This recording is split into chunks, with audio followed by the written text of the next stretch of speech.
I mean, Go! so I lost all the intros for Twilight Zone. I spent 25 minutes looking for them just now, and I can't find them. I got one intro. I can't even look at you. I know I don't like My it. God. During our break, because our last episode we recorded was November 28th of 2024.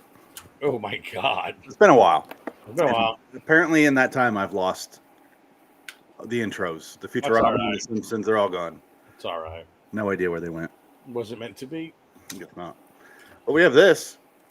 You're traveling through another dimension, a dimension not only of sight and sound, but of mind. There's a signpost up ahead. Your next stop, dark territory.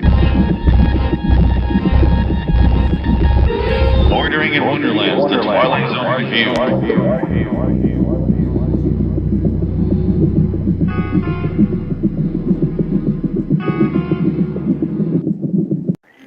Night Gallery. You probably recognize this quaint figurine. The dead eyes, the sewn lips, the kind of thing that usually infests nightmares. And that happens to be precisely what it is. A nightmare of the first order. Its title, Logoda's Heads. It's titled Culturally Inappropriate Heads. Hello, citizens. Welcome to LAW 12 Interview 479 for Night Gallery 214C. Logoda's Heads. I'm Phoenix West. Dick it. Dick, it's been a while. However, Right. I've done that intro 479 times now. Well, yeah, Yeah. that's the classic go-to intro for me. Yeah, that just came back naturally. I didn't even think about it. It's a beautiful one. Yeah, you know what wasn't beautiful? Whatever the hell this was. A lot of close-up of a random woman's eyes. Yes. A lot of this. My magic was more powerful. I thought that was a kill. Yeah, it felt like a... What was his name? God, I've forgotten his name by now. Jack... Nicholson. No, the bad Night Gallery guy. I don't know, Jack Laird. Jack Laird. How can you forget that name? That bastard. He's I was ingrained thinking in of my head. Michael Barkins, the guy from the TZ85, who's the Jack Laird of that show. Yes. Oh man, this was. Yeah, didn't it feel like a bad joke at the end? And we were like, Ah. did I miss a setup for something? Well, I just like the fact that Tim Matheson was in this from Animal House. I'm sorry, I think you mean from Wings. Yeah, that too, and a little thing called Storm of the Century. That's It. Yep. Was that him, or was that the other one? No, it was the other one. That was the other one. Yeah, that's the guy that was Yeah, Superman. That was the voice of Superman. No, Isn't the voice of Superman the guy from Wings? No, no, he wasn't really in Wings. Tim. Oh. Um, Because Tim Matheson's in Animal House. he's in Animal House. He's in Black Sheep. He's in. Yeah, he's in movies. He's not really a TV guy. I can't think of any TV he's done. I'm sure he has. He's a movie star. I haven't seen him in 20 years. So No, I haven't either. I don't think I've seen him since Black Sheep. And Peter Riegert, the other guy from Animal House, he was on Sopranos, but that was also 20 years ago. The other guy from Animal House has been long dead. John Belushi. Yeah, longer than I've been alive. But Everett Gill still lives. Oh, yeah, that's true. He's great. Oh, I love him. I wonder if that's even possible to do. That was real. That was real. He could do it, but I don't think he could do it now. Well, he's got a vagina neck. He's got that turkey neck. Well, yeah, he's old. It used to be him slapping his fingernails against his neck folds. Yeah, you can't really do that at that age. Anymore. But he can do a great delivery. You got your rights. You got your lefts. Wipe your I off your like face. Animal House. I wouldn't say I love it though. Yeah, I enjoy it. more of a you movie. I do enjoy Animal House. It's my father's favorite movie. That's his jam. Like how men of the 70s, they have Star Wars, they have Superman, they have Godfather, they have Animal House. I think those are the four big, and Jaws. Like those are the four big like fan groups that come out of the 70s that stay with them forever. Like there's like five specific types that would say that's their number one movie. You got a Dirty Harry every once in a while. Yeah. Right. Yeah. No, it's I like Animal House. It's just I laugh every time when Karen Allen is at the door, and then she walks away, and then you see Sutherland's ass. Sutherland's ass. He's Wow, that's beautiful. It's fantastic. That makes me laugh. Yeah. And then It's other than funny, that, yeah. it's like it's a fine movie. It's a funny movie. It's just, you know. Yeah. It's unlike this episode, Oh, which we don't need had something to say and do. This episode of Night Gallery, again, this returns us to, the Night Gallery. This is the one that why we don't like the Night Gallery. This is why we don't like the Night Gallery. But at Animal House, no, I think this wouldn't Exactly. hit as hard or feel as bad as if we didn't take almost a year break and come back to back-to-back Night Galleries. And it was short. What, 17 minutes? It was just 6 Like minutes, 17 7 minutes, something like that. There's- Was it? Oh, okay, maybe it was maybe right 13 here. minutes or something. Yeah, no, you're right. It's like 13 minutes. Yeah, it's the third segment in a half-hour episode. It's a C episode, and apparently that stands for crap. Because we have to Universal. It's Universal, so we have to censor it. And it is way more racist than I expected, and I expected racist. No white man, no. The white man came. He drowned in the river. It's a white guy, and then they have like one British imperialist who could not have more of an accent of someone who's going to take over Africa. Well, it's Patrick McNee. He was the Avenger. And this is post-Avengers, too, which is odd. He was a big star in Britain, big TV star. The Avengers, that was a big show. With Not as good as the movie that they did of it. Yes, the Ray Fiennes, Uma Thurman, Sean Connery movie. Sean Connery, who turned down Lord of the Rings and Matrix, but he would do the Avengers. Yeah, go figure that out. Turns out the guy didn't know what was going on. They gave me lots of money to do this film. I dressed up as a giant I hit a teddy lady? bear. Is there a way I can punch a woman in the face? Oh, I'm a slap her ass and call her dink. Yeah, the dude had some issues with women. Well, rightfully so. Yeah, I mean, it's kind of hard. I can't put myself in the shoes of a guy who got free pussy for 45 years and then is expected suddenly to respect them because the new generation of people came around and they're like, you got to respect ladies. He's like, why? He's right. Why? Why respect them? Yeah, they don't respect for me. I just don't think he's a very good actor. That's my problem with him. I just want to play golf and slap women on the ass. He's kind of just Sean Connery and things. He is Sean Connery. Because I used to compare him, and we talked about this on Hollywood is Dead last time. I used to compare him with like Anthony Hopkins, and then I realized Anthony Hopkins can actually act, and I don't think Sean Connery can. He can't drop his accent. He was famous for 50-something years. The man never bothered to not have a Scottish accent, to the point where in Highlander he's got a Scottish accent. Yeah, and none of it makes any sense. And he's all these different people, and he just sounds like Sean Connery. My name is Ramirez. Yeah, his name was Ramirez. But it's like Twilight. If you're not into Sean Connery, which I'm not gonna like him in any movie because it's just him. I don't know. It's just what a way to have your entire career. Well, I'll give you this. I do. I mean, I'm more of a Sean Connery fan than you are. But I grew up with his movies. Like Untouchables was a big one for me. I love him in Untouchables. Goldfinger. I used to really like Bond movies when I was a kid, so I loved all the the Goldfinger and I like being Goldfingered. My favorite part of Goldfinger is when he throws a lesbian down on some hay and rapes her. Well, he had to. He had to cure her. I need to cure you, That's pussy literally girl. what happens in that movie. And let's not forget You Only Live Twice when he plays the Japanese man. He's got the double-breasted suit, and it's like folded, and he's got his hair. Oh, yes. Mm-hmm. Oh, my God. I was talking to my wife, because you and I were talking about on Hollywood is Dead last week also, how, what's his name from Manchurian Candidate played the Asian guy, and it's a fucking problem.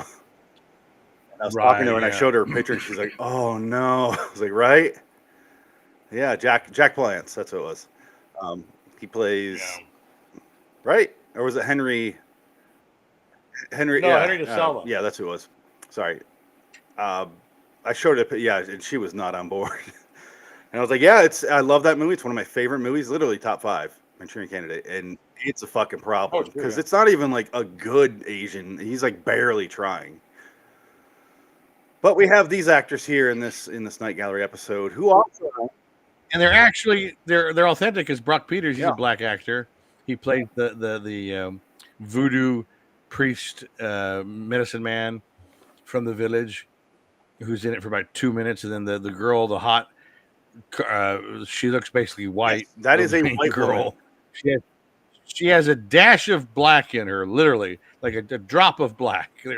She is the whitest black woman I've ever seen. I had a good up close of Tim Matheson. Here we go. Very beautiful. Like, she was pretty hot, and then I had more powerful magic than There's he Tim did. Matheson with his mustache. He looks like an Ethan Hawke a little bit here. He looks like an amateur Alan Quartermain. Yeah, but here's that lady you're talking about. She reminds me of lucky Kristen Wiig. fast forward it just did. It just happened to be a headshot of her. That's one of Kristen Wiig's characters from SNL. What's that? Do you remember that lady, Rachel, what's her name, who pretended to be black? No, Rachel Zegler. No, that's Rachel Zegler's the Snow White lady. West Side Story. Oh. Her name was Rachel something, though. And she pretended to be black and blah, right. blah, blah. This looks like that, where it's a white lady who's pretending to be black. I'm sure she is black. It's just, I'll be honest, thinking back, debatable. I just thought she was a straight up white lady. Yeah, I do too. I've been watching that Chief of War show with Jason Momoa because my wife is Hawaiian, so she wanted to watch it and with me. Really good show. I'll say that. It's a really good show. Yeah. The Apple TV show. She reminds me so much of the lady that plays the main princess in that show. I thought it was her, and I'm like, wait, this is like, okay, 4 years. I had to do the math ago. because she looked so much like her. This is 50. This is 50 years ago. 1971. Crazy. Was that 55 years? 54 years. That's nuts. That's crazy. December 29th, 1971. Wow. Yeah. But this is what happens when you shoot on film. It looks good 54 years later. It's just the episode sucks. Exactly. Yes. It's one of the I hate them. I never liked colonial stories. Like, I just don't like them. I don't care about the British are going to the African wilderness to fight to bring the people together. We're going to bring the African tribes together. Like, I don't care about that stuff. Like, I don't care. Even historically moral with morals. I don't care. They can whatever they want. It's just not my thing. I don't pillage them and then steal their stuff and put it in your own museum. Oh, like yours. That's what they should do for hundreds of years. I'm fine with that. Fine. Just don't make movies about it. But I don't want to see. It reminds me of the way they dress. The colonial dudes is like Jonathan Hyde and Jumanji. They have their pants, and then the ruffle, and it's like tucked in, but there's 14 to 18 inches of shirt pulled out outside of it. We're here to speak to M'Bako. Where's M'Bako? Oh, here we go. You want to talk to Here's M'Bako? the outfit I'm talking about. It's just it pisses me off. Yeah, the pith helmet. He's got the Indiana Jones helmet. But then or hat. got his Indiana Jones. And it's all Halloween spirit store decorations. It's so cheap. It's so clearly bad. It's so like maybe they went to Mexico or San Diego to shoot this because they got some big leaves on these trees. But they weren't spending money on Night Gallery to go travel to location to shoot anything. This is all every episode. It might be, but yeah. It's bad looking. The heads, Logoda's heads, the titular heads are just made of plastic. Let me try to find them here. They are. We just passed them. Here's the shrunken heads. Those are nothing, and they don't move or sing and dance. They don't open their eyes. Like you're waiting for something. But all of it's told off screen by the lady. I taught them to kill, or my kill, haha. You're like, that would have been fun to watch, at least cheesy to watch. We got nothing. Wow, how the hell are they going to do that? They couldn't show that on 1970s the Animorphs television. Book covers where they turn into a person, and then the person kills, and then they turn back into a head. No, I want the head to float and bite at someone like a baseball with like a comet with a hair flying behind it, like fire. Yeah, it's one of those like Mad Balls back in the 80s. Those toys. They had that gel inside with the eyeballs. Yeah. Or those shark ones. Remember the shark ones? Yeah, I would have liked any of that. All of our ideas just now, we created on the spot, and that would have been more fun. It also. Sorry. Well, no, I was saying, I'm sure Rod Sterling was like, "Oh, God damn it, another fucking colonial episode." He looks very annoyed in the intro with the painting. He's like, "Over here, painting number 3. I'm sorry, this isn't going to age well. Have fun." The cancer is slowly entering my nervous system. Yeah. I was going to say, think of like Tales from the Hood, that one episode, a segment in that movie with the puppets.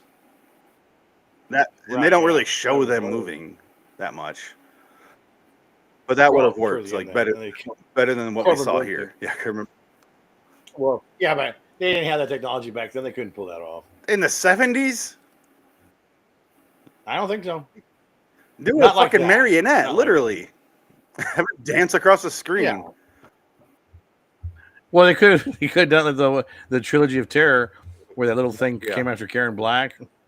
That was funny. Because I guess, but that was like 10 years later. We've name dropped 2 Karens in this episode. We got Karen Allen, Karen Black. Oh my God! Let's talk about Karen. Nope. I don't have a third Karen. Oh, Karen! I don't think I have either. Karen, fucking crazy, Karen! Shut up, God, Karen! I can't do this right now. I turned over to. You threw away the. I just happened to flip over on channels to Goodfellas, and it's my favorite scene, the one that I always reference. But it starts with that, where she has a gun in his face, and he slaps her off the bed, and Karen. Yeah. But then she shows up at the girlfriend's apartment, and whore lives here, which is my favorite scene in the movie. Yeah. Mr. Superintendent, there was a whore living in your building. Yeah, you need to know a whore lives here. Yeah, it is fantastic. I love that fucking scene, and everyone else references like the helicopter scene or like people getting whacked, like Pesci getting whacked in the garage. But then no, it's the whore lives here line that is the best in that movie. I'd say the second one that we do is in my house is the painting. He's looking that way. He's looking that way. So what? That's it. For some reason, great. Hey, one dog's one dog's looking that way. So what? And that's the mother saying it. We quote the mother from Goodfellas. Yes, no, it's quote the other character. That scene is fantastic as well. Yeah, I love that Scorsese's mom is just. Yeah. I don't think she's aware she's in a movie. She's just talking to Joe Pesci and showing her painting. Stop painting these religious paintings, Ma. Stop with the religious paintings, Ma. Yeah. That was good. Oh, Night Gallery. Well, the problem with the Night Gallery is that it's so like Twilight Zone, not a date. Like it's dated, but it's not dated because it's timely. It's like timeless. It's timeless, yeah. Whereas this show is so dated. Sometimes they can get away with it. Like, there's a handful of episodes that are actually not bad. Coming up, actually, yeah. I think one of my favorite episodes. Our next episode, is not the same way. No. It's still dated, but it works. But yeah, it was really a welcome surprise. I've always said, and I'll stand by this until I die: 70s TV is the worst. It is the ugliest fucking thing ever. It ages so horribly. Dark Shadows inspired so much bullshit, and it bled over into this show, and it just looks like garbage. Everything's red. The soap opera, yeah. Oh, yeah, because you hate that Victorian era bullshit. That antique aesthetic of all those like baroque. Yeah, where they furniture and the studded. They have those studs. Yes, in the wood through the fabric. Oh, it's disgusting. I hate it. I hate the look of it. They're never comfortable chairs. They sound like death. It sounds like you're swinging from a noose when you rock in one of those old Victorian era rocking chairs. Well, they didn't live very long in those days, so that's probably why. Yeah, it's like you're getting diphtheria just sitting in it, and there's a reason Billy Bob Thornton has a fear of antique furniture. Does he really? Yeah, one of his phobias. He says he doesn't like antique furniture. It scares. It's not a phobia for me. It's a deep disgust. I know it's beyond pet peeve. I see it and like I feel like I should vomit. You feel the era, the hostility of the era through the architecture, Exactly. through the design of the chairs. The boringness of a Jane Austen novel.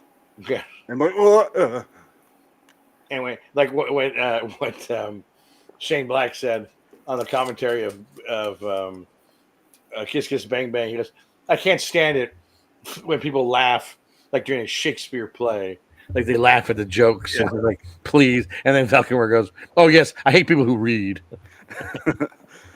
Oh God, that was a good. That's one of the best commentaries, by the way. Kiss Kiss Bang Bang. Yeah. Usual Suspects. One of the best commentaries. Kiss Kiss Bang Bang. Fight Club. Fight Club's really good.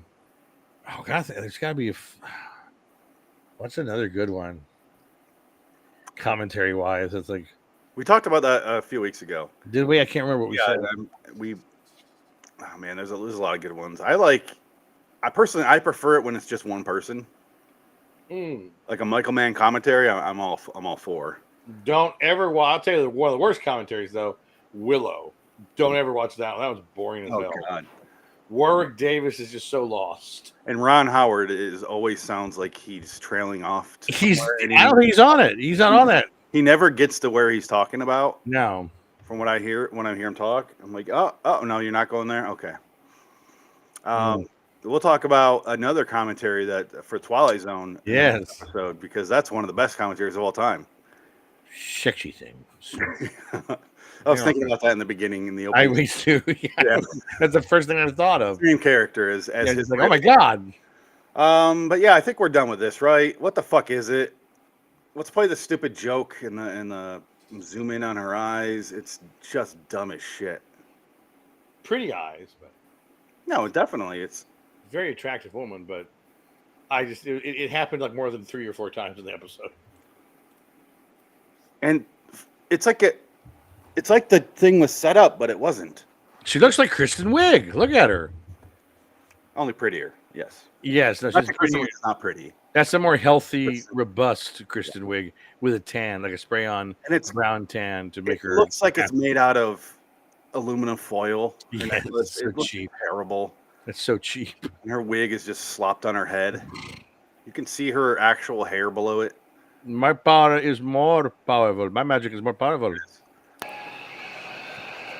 But my magic is stronger. You see, I know how to make them kill.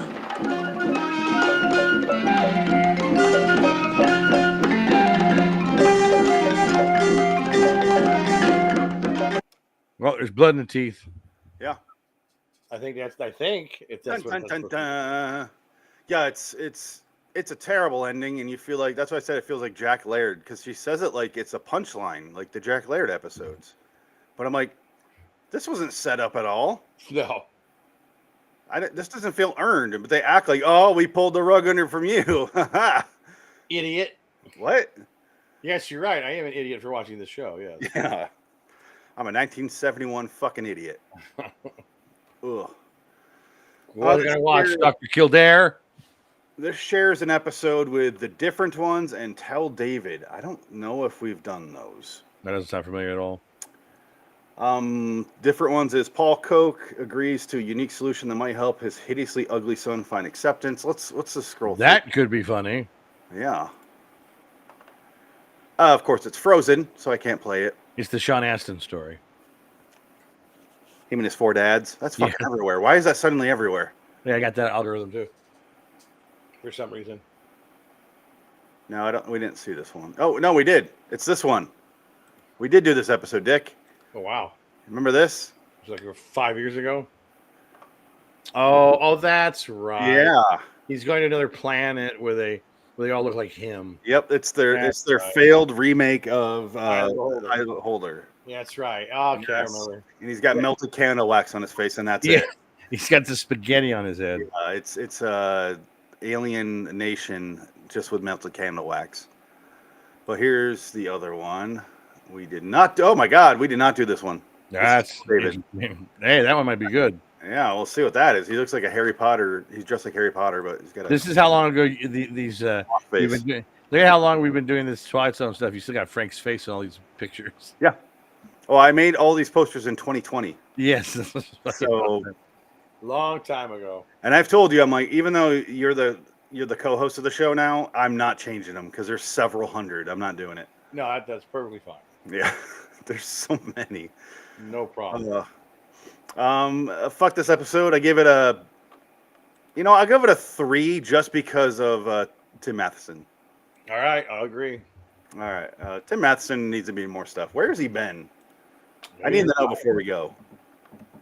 He's born in 1947. Now, Tim Matheson wasn't in Buried Alive, was he? Buried Alive? Yes, that was him. That was Tim Matheson. Yeah, that's right. Yeah. 1990, Frank Darabout's first movie. Yeah. With USA Networks. We covered that movie. Go watch it. He's in Drop Dead Fred. Of course. He is in... No, yeah, Buried Alive is...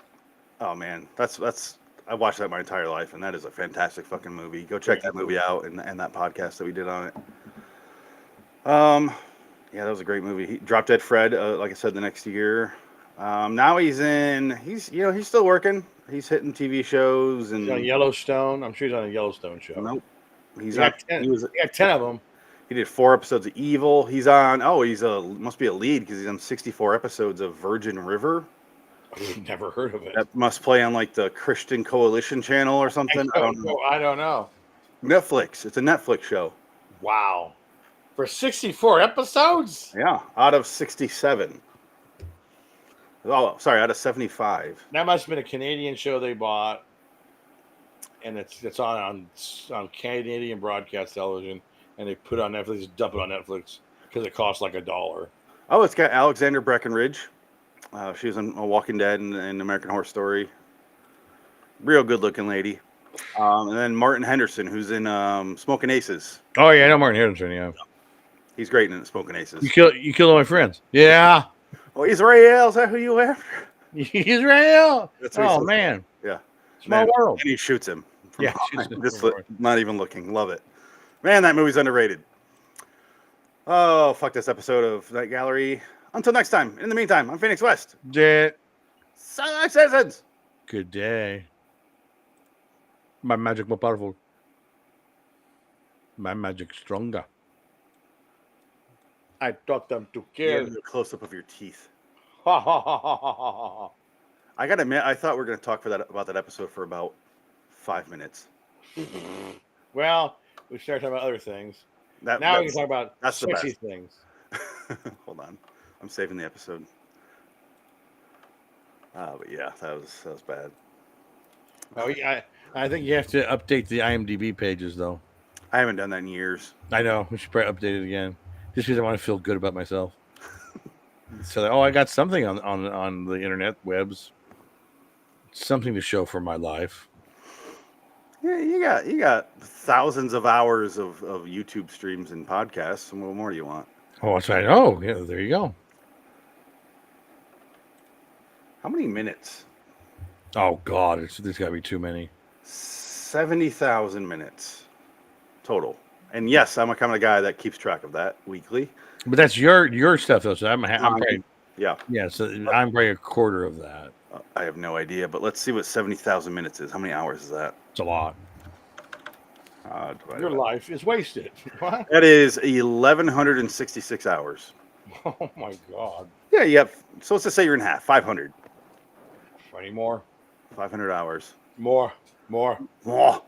Just like Schindler's List. More. All right, let's hear it. I mean, we're God. So 10 of them. You did 4 episodes.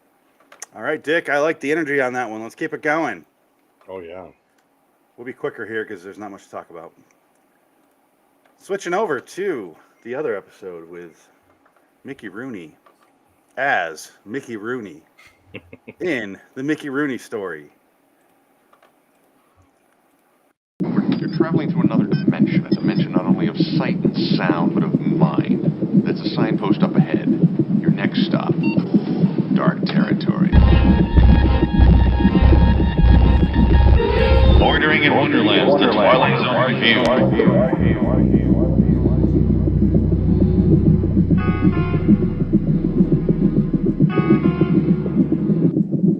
Custodian of this museum, I bid you welcome and offer you the felicitations of our entire staff, most of whom are out and about at the moment, since they tend to be night people. I will show the poster. Our artists and artisans take a rather pardonable pride in their work that you see hanging here. Is that Jack Nicholson? An example is this item here. It's called Rare Objects Klugman? and represents that potpourri of collector's items that some men are prone to acquire. But there are collector's items and collector's items. Offered to you now an excursion into the very strange. Tonight's offering in the Night Gallery.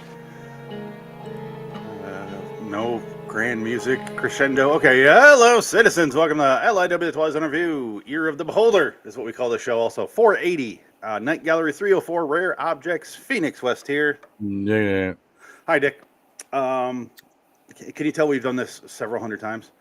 Yes. Dick, I right off the bat, let me just say, I like this episode quite a bit. I did too. This one surprised me. Like I said, I messaged you. This might be one of my favorite episodes. Did you message that to me? I did. Oh, I didn't. Sorry, I didn't see that one. I was laying down with my son, trying to put him down for a nap, and I was trying to watch the Logoda's heads on my phone. Oh. And I was like, I kept falling asleep at the exact same part, no matter how many times I rewound. So I saw that your message said about Mickey Rooney, and I was like, oh, God. That scared me, too. Because Mickey Rooney fucking sucks. Yes. But in this one, he plays Mickey Rooney, so he's good. He's actually doing a good job. He's actually, I thought he did a good job. He was a good actor. He did a great job. Yeah.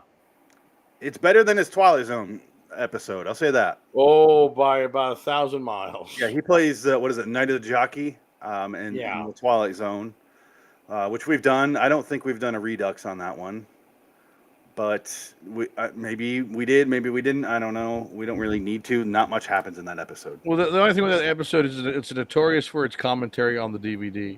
Yeah, because Mickey Rooney is so despondent and angry and bitter. Because he's like 90 at the time of the recording. And that's the only reason I brought it up. And that's, and Mickey Rooney is so miserable. It's so wonderful to listen to. He's just like going, you'd ask him a question.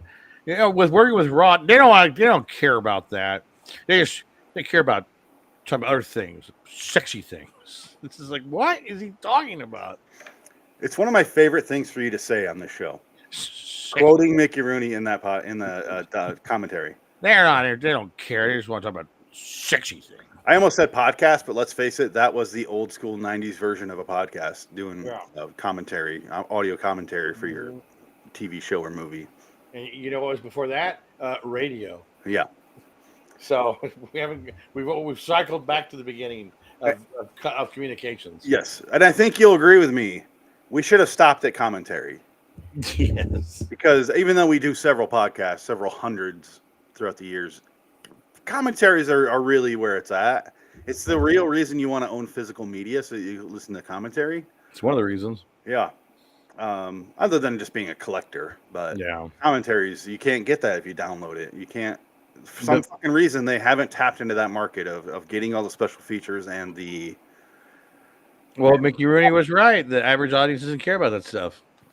Yeah, average, because normies don't care. But also nowadays, movies, the way that they're made, it's all green screen. Yeah, like it's literally read about how they're doing the Doomsday Marvel movie right now. The script's not even finished. They've been shooting for like 3 months. Yeah, they have a script because they write down their action sequences in their beat points, and then you just start filming those because they have to. I get why they do it. It's just shitty. Well, and the way that they shoot it, they'll have the actor when they can show up. They show up and it's by themselves, and they have to say like 30 different lines because they don't know what character they're going to be standing next to. Yeah. So it's basically you're going into the studio to shoot a scene where you say, "Watch out, Hawkeye! Watch out, Kate Bishop! Watch out, Hulk! Watch out, Hulk Hogan! Hulk Hogan! Watch out! Rest in power. Oops! Watch out, radioactive man!" Yeah, that's what I was thinking of. I figured that's what you're doing, but you didn't say it, so I wasn't 100%. I had to remember it. I Yeah. think of Mickey Rooney going, Jiminy Zillikers, Jiminy Zillikers, In Jiminy the Zillikers. in the treehouse when Yes. later on he shows up. So wonderful. Yeah, I was trying to remember what he says in the treehouse. That was funny. He says, he goes, oh, yeah, I was a box office leader from 1939 to 1940. Wow, spanning 2 decades. Yeah, And he goes, there's another scene where he goes, "Hey, Mr. Rooney, there's a little girl that was having problems trying to be I the could play that. little Debbie girl." I could play that. Yeah, that's what it was. That's what, yeah. I could play that was the line I was trying to think of, and that's why I blanked earlier because I was trying to remember that line, but I couldn't. Rare objects. It's a mafia guy, I guess. You're supposed to assume he's in crime. He's at a restaurant. They immediately show a close up of him eating what appears to be the sloppiest lasagna ever. Oh, it's so gross! It was so gross. Look at this. It's yeah. Makes me sick. If they did wet food noises with his mouth, I would have thrown up. Oh yeah, it's horrible. Yeah. Oh man, It's the worst. Oh yeah, I was like, oh god, no. Oh, this is horrifying. That's what made it the most horrifying episode of the Night Gallery in the history of the show. Yeah. This is I like this slightly more than Victorian furniture. I'll say that. Yeah, a little bit. This is more tolerable for me. A little bit. How much I hate Victorian furniture. I do want to say that this is the saddest restaurant in history. Look at this place. It is empty. Yeah. It reminds me of the It's Always Sunny in Philadelphia restaurant Bar? Because they go there and have fish, but it's laid out kind of similar, but it is completely fucking empty. He's like, where is everybody? He's like, oh, I don't know.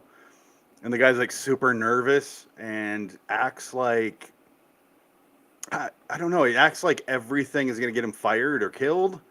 Well, I think he knows there's going to be a hit. Yeah, he definitely does. But you don't know that for a while, so it's really annoying in the meantime. Yeah, he's got a wrinkly face, this guy.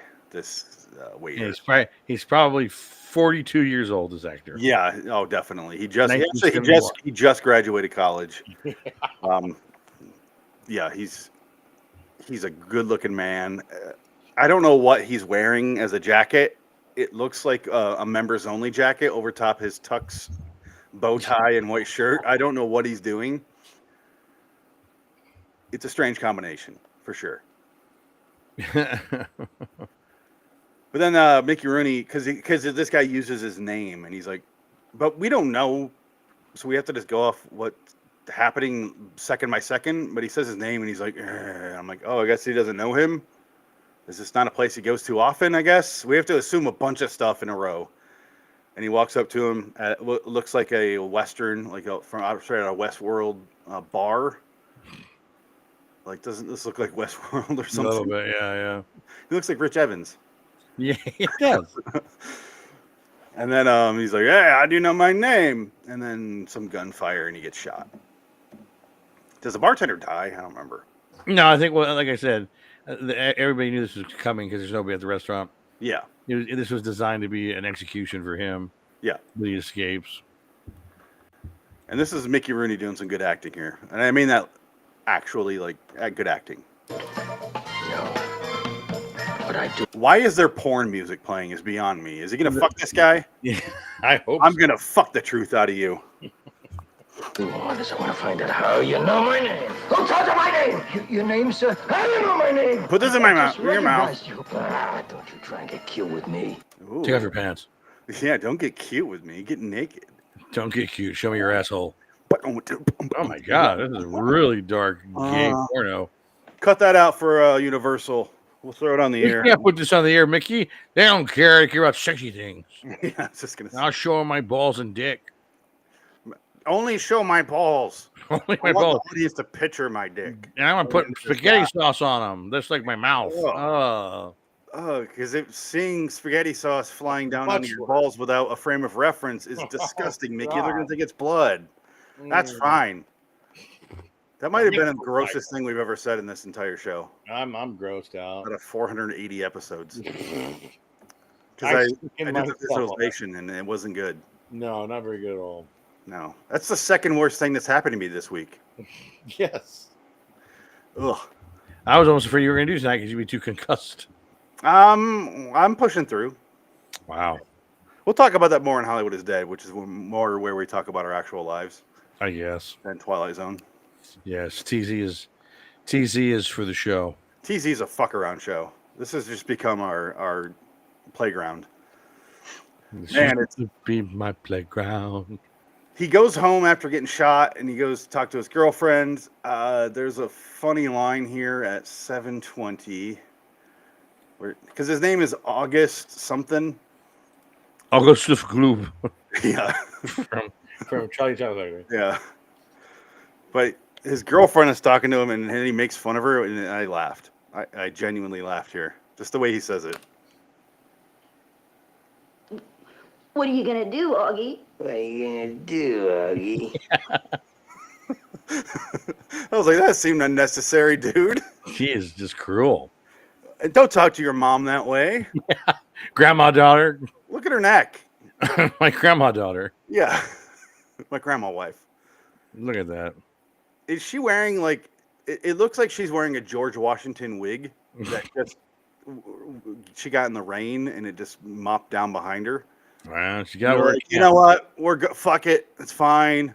Sexy things, just go. Do you think she do you think she made it to the 90s? This actress. Oh, this is 1972, I want to say. You think she made it to 1994? Well, let's see what year it was. 72, yeah. This is his third season. Jesus. I'm going to say yes. I'm going to say she died in 2003. I'm gonna guess 95. Is she Molly? Yeah, well, she's the only woman in the episode. Okay, yes.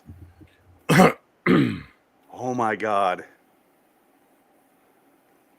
We were both. Oh no! Oh no! She died a decade later. 1983 at age 50. No. That means she's in her 40s here. She's 40 here? In this episode, she is literally 40. She's oh my God. 72. She looks 64. No, I say 57 would be all right, fine. my actual guess. That's insane. Only because I'm assuming they're covering up more wrinkles here with the makeup on her cheeks. Well, look at her neck. Yeah, her neck is what I'm talking about. I think that this might be like extra skin, like loose skin. But it looks like old lady wrinkles, but apparently it's not. Someone made a good point about that the other day. They said, like, how come people look so old, in the 70s, the 60s, the 50s? And nobody really drank water, if you think about it.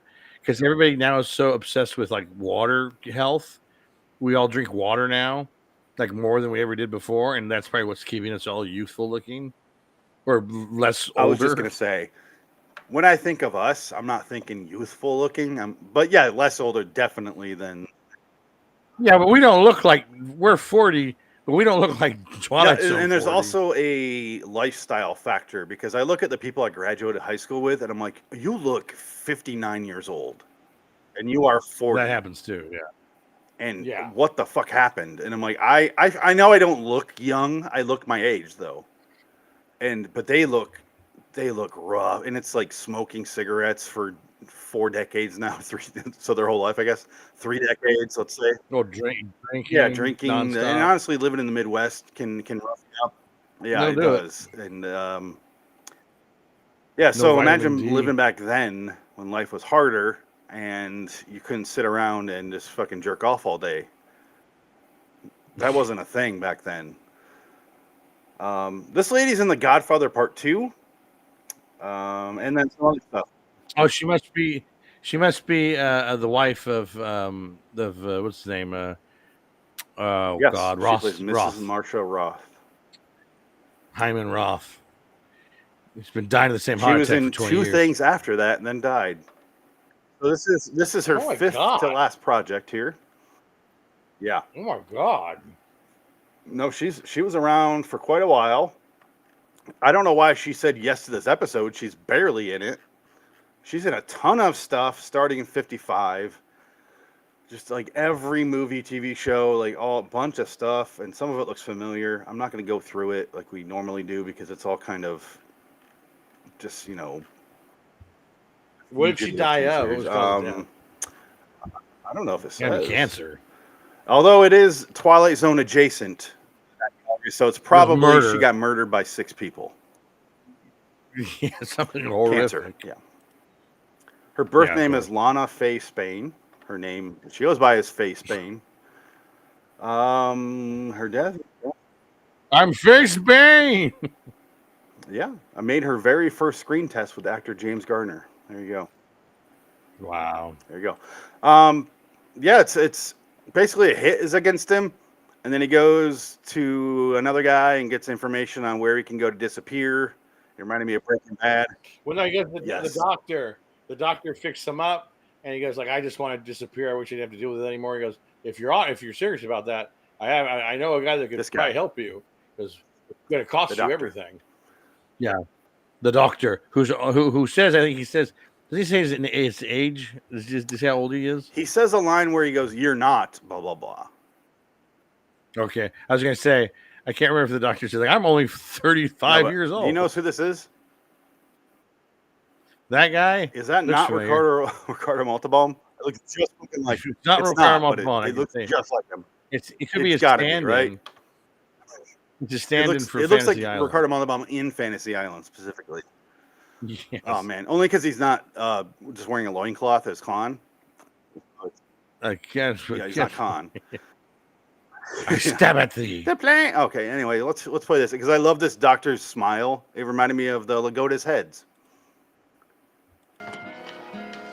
Yes. Look at his triangle face. He looks like Joker. Flat Top, William Forsythe from Dick Tracy. He's almost like the original Joker from the 40s. He's very Joker-esque. He could be a Dick Tracy character. All the character actors in this era could have been Dick Tracy Batman characters. And nowadays we don't have that anymore. We need more people like this. Modern movies suck. Modern shows and TV. Yeah, everybody all looks have the same. To transform themselves and get Oscars for it. It's all multicultural. It's like, okay, I want interesting looking people, not just basic alphas and betas. It's just boring. Like give me, like I saw like the paper, the cast for the paper. There's not one Kevin on it. Like there's no Kevin. There's no fat guy. There's nobody on that show that like is Kevin-esque. There's no Kevin Farley? No, doesn't look like it. And there's no girl with the glasses, the older lady, the bigger girl. Will it make you feel better if next week we talk about a movie with not one but 2 Farleys that are fat? Because we're doing Dirty Work next week, and that's got Kevin and Chris. No, it won't make me feel better because that was the past. But we get to reminisce, and that's the point of the show. I'm doing it right now. It's not making me feel any better because that's why Hollywood movies. Yeah, suck that's on now. Hollywood is Dead, terrible. not this show. Yeah, you're right. I'm sorry. No, I'm the one that brought it up. So he goes to see. Ricky Martin, Mickey Rooney goes to see Raymond Massey, great actor. He was in East of Eden. He's great in East of Eden. East of Eden's a great movie. He plays the father in East of Eden. He's amazing, and he's also this guy. He's also in Arsenic and Old Lace, which is a movie with Cary Grant from the 40s. That's a good movie. He's funny in that one. He's the bad guy, and he's in a bunch of stuff. This guy's like a phenomenally trained actor, and he lived to be quite old. He's like 86 years old. The same year that lady did that we just discussed. Only he was born 36 years earlier. He was born in the 1800s. He was born in 1896. That's fucking crazy. And on top of that, he's like 70-something years old in this show right now.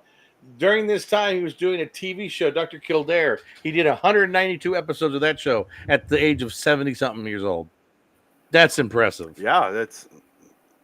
Oh, and that's like the fucking 70s when they did TV shows like you shot like 4 episodes a week. No, he's in so much stuff. He's in a lot. He's in How the West Was Won. That's Lincoln. Yeah, that's a good movie. I watched that a couple years ago. Finally got around to finishing it. Yeah. Good movie. Not great, but solid. Well, the only reason to watch How the West Was Yeah, Won that's is the on most Cinerama. interesting part about it. Yeah, that's the only thing. That's it's interesting. not a interesting super interesting movie, but it is good. I started watching it when I was like in high school, and I couldn't finish it. And you ended 10 years ago. You started in high school and it ended 10 years later. I'm only 22, so it's been a few years. In Twilight Zone years, you're 32. The reason I didn't finish because How the West Is Won is 2 hours and 44 minutes, and there's not there's like different storylines in that movie. I remember it pretty well now, but yeah, it was. I'm glad I finally watched it, but it, as far as westerns go, it's fine. Like, and that it reminded me a lot of the Buster Scruggs. Only that movie is more interesting. It's got some humor to it, but Anyway, we're way off topic. There is a hilarious line in this scene right here that I'm ready to play. I think I wrote this line down. It definitely is because he's telling him all the ways he's been attempted the assassination for Mickey Rooney over the years, and Mickey Rooney's reply is this: 3 assassination attempts. Doctor, look, I don't want to hear a history on how many times I've been fingered. Yeah, that's it. Kind of hard not to write that down. And then my next note is, bro has Hitler. Yes, that was the best part of the episode. That's what made me realize this is the best episode ever. I got a lucky fast forward again. What a nice setup, though. I mean, hey, say what you will, you're a prisoner, you live forever, but you're comfortable. Dick, this is my fucking nightmare. Look at this furniture. This is. I know, right? You know what's sad is I just said look at the furniture, not look at all the Nazi memorabilia. That Nazi memorabilia is secondary, and I'm pretty fairly against Nazis. Yeah. But that couch, that chair, the tables, the lamp's not Victorian, they didn't have that, but they made it look Victorian, which pisses me off. But the big cabinet against the wall there above the lamp, it's just everything is so fucking disgusting. The red everything, red drapes, red carpet, red table, red blah blah blah. Why is everything fucking red and gross and Victorian? I don't get it. I will stay here only if the room is red. Otherwise, oh shit, I'm trapped here. I like that he says he found him in Argentina. Like he went out of his way to get this guy. Yeah. And he said he found like the 60s. Let me rewind so you can hear that. How true that was. They don't understand how real. I'm sure you are familiar. Really, Earhart? Oh, I guess I went a little too far back, but that's all right. Was that the $1 Million Man, $6 Million Man music? Do you hear that?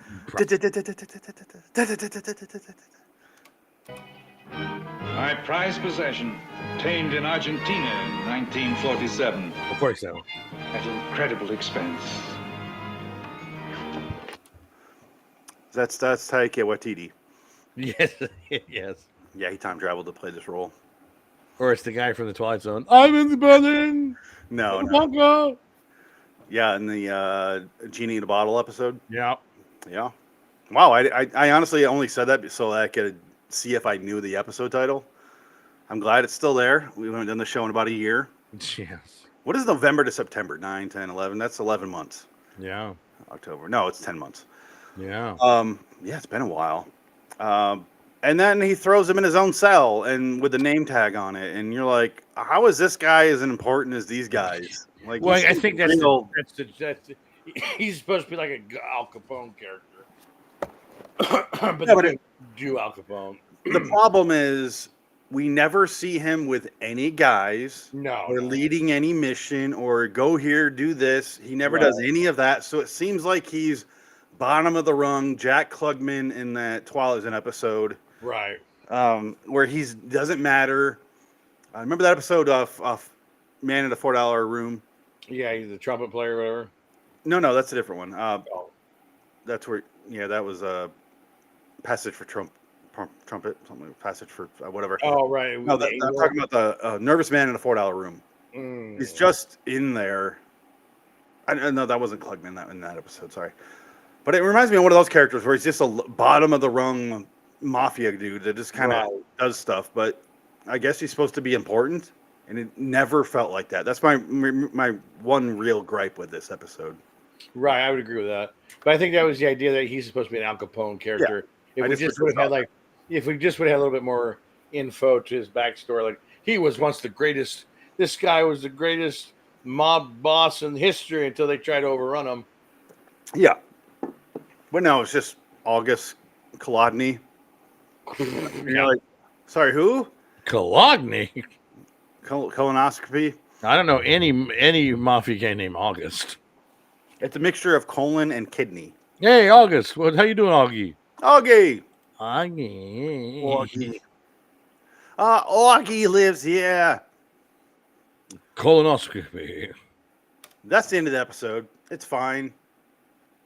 But his collection isn't very. He's got to get a bigger hallway now because he wants to continue to collect people. He needs a little bit more room. Oh, look at that! He's coming. There you go. Yeah, fingered. I'm fingered again. Oh man, we get another quality quote in the next episode as well. Nick of Time. Oh yes. But I would give this a 7. I agree. Yeah, I enjoyed it. I like this one. This one surprised me. I was pleasantly surprised. Like, okay, that wasn't so bad. Especially for Night Gallery. It doesn't happen often. It's only happened about 7 times now, I would say. Roughly 7. Yeah, and that's being like 5. No, there have been some good ones where you're like, oh, what the fuck? Remember that that party episode where everyone's dead around the table? That was a fun one. You're like, what the fuck is happening here? Yeah, that's what with Desi Arnaz Jr. Yeah. Who was also a father to Sean Astin.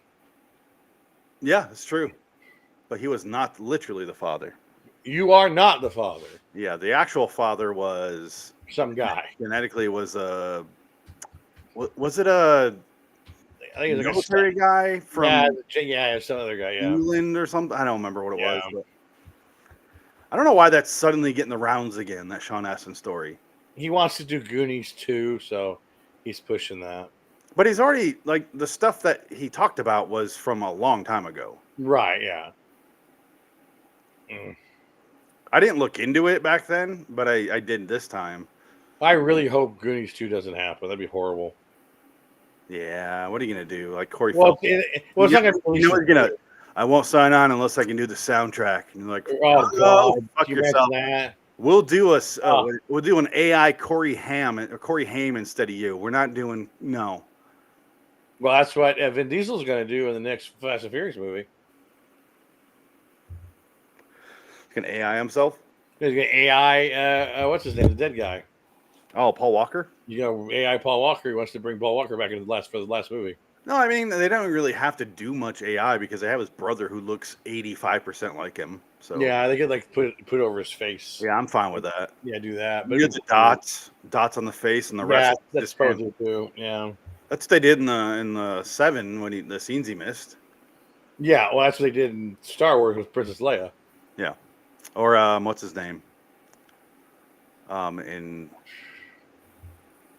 God damn it, why can't I think of the name of that movie? The one that people pretend they don't like, but it's probably the best Star Wars. The prequel one. Yes. The Gareth Edwards. Oh, Rogue One. Rogue One. Yeah, Tarkin. Yeah. Yeah. Well, that was the first. That was the first steps of that technology. It looked good. Looked fine. Leia looked terrible. Leia was really bad. And they also did it in Civil War. They did to Robert Downey Jr. to make him look like he was 16 years old. Yeah. And that looked kind of rough. That was a bad one. Kind of, but it's supposed to because it wasn't supposed to be real. It was like a flashback. And it was a hologram thing where it was Yeah. playing his memories or like a wish of his memories. Yeah. So that worked. But yeah, I haven't seen that movie since theaters. Which one? Civil War. Oh yeah, I've seen it. I think with all the Marvel movies, I've seen them like once or twice, and that's it. Never revisit them. I watch them twice just because my wife likes them and the kids like them, so I just throw. Oh sure, well, the kids yeah. Because I want to. Because I have my rankings, and I'm like, I want to know the second. I don't know if I can watch Fantastic Four again, though. I was so. It's not. It was all right. Yeah, it just was boring. Though. It was all right. It was whatever. I'm never gonna watch it again. Yeah. Yeah, it's just, I'll never watch it again. but then again, I said the same thing about the Eternals movie, and the second time I actually liked it because I knew what to expect. That's part of. Well, you're just a fool. That's the reason you watch it twice. Disney got to you. They fine. turned to you. I liked hot Camille Nanjiani. Okay. No, he is. He is hot. Yeah, He got in shape for that movie. I did. Now he's doing commercials with Rob McElhenney about them being buff comedians. Oh wow. They're doing it for I don't even know. I don't remember some cell phone or internet. Wow. Anyway, let's get out of here. Until next time. In the meantime, I'm Phoenix West. JJ. So long, citizens. Sexy things. There we go. Finger me, sexy things. I'm turning on the fan during the interim. Oh yeah. It wasn't even that hot out today, but No, it's starting to cool down here.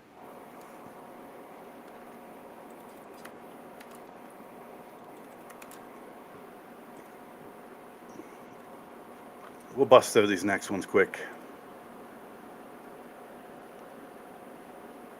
Oh, I had the wrong background the entire episode.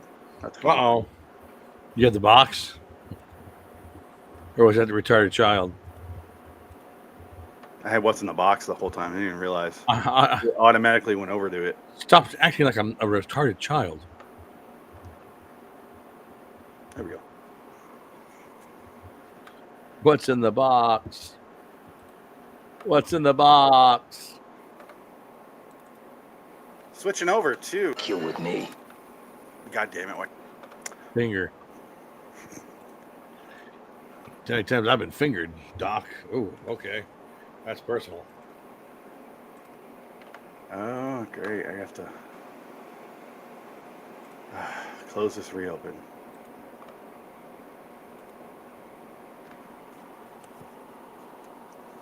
And then we shall start.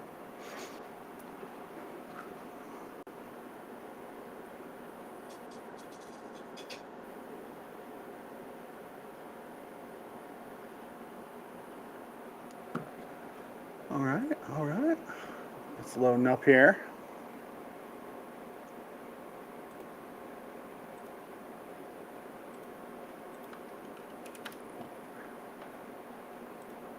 Now we're good. There we go.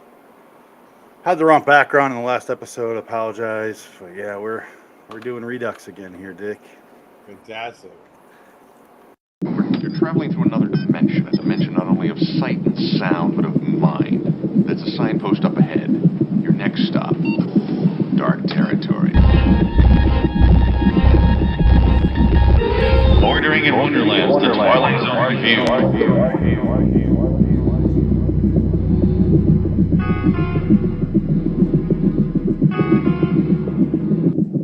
Quite possible. The hand belongs to Mr. Don S. Carter, male member of a honeymoon team en route across the Ohio countryside to New York City. Male member. In one moment, I just love season 5 cutaways because you see the entire crew. They couldn't be bothered to cover it up. It's Let me because of just- its charm. Let me just see if I can. There we go. to New York City. Crew. Hi. Lights. Craft service table. Look at this. It's just the set. Rob's pack of cigarettes. They will be subjected to a gift most humans never receive in a lifetime. For 1 Oh, this is season 2, not 5. I forgot. Yeah, okay. penny, they'll be able to look into the future. The time is now. The place is a little diner in Ridgeview, Ohio. And what this young couple doesn't realize is that this town happens to lie on the outskirts of the Twilight Zone. Hello, citizens. Welcome to LIW The Twilight Zone Review. Ear of the Beholder 481 for TZ59 207. Nick of Time Redux, Phoenix West here. Yeah. There. And Nick of Time, Dick Shatner, William Shatner. Classic. Should he have been James Bond? Go. Yes. Okay. End of discussion. Time Shatner Bond. used to be a great Hey. actor. Bond. What happened? William Shatner? Yeah. Well, I think he got arrogant, and it went to his head, and I think for 10 years he just couldn't get over the fact that he didn't get successful. Yes. And so he's pissed off and angry. So he did a lot of spoken word albums, and then he got T.J. Hooker, and then he got the Star Trek movies back online, and that gave him his he just accepted the fact that he's going to be Kirk for the rest of his life. Yeah, and that's when he became fun. Yeah, well, that wasn't until about 1992. Yeah.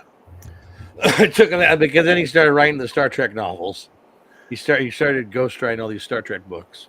And I'm such a pussy and sensitive man during movies that when I watch Star Trek Generations and Kirk dies, I get teared up every single time.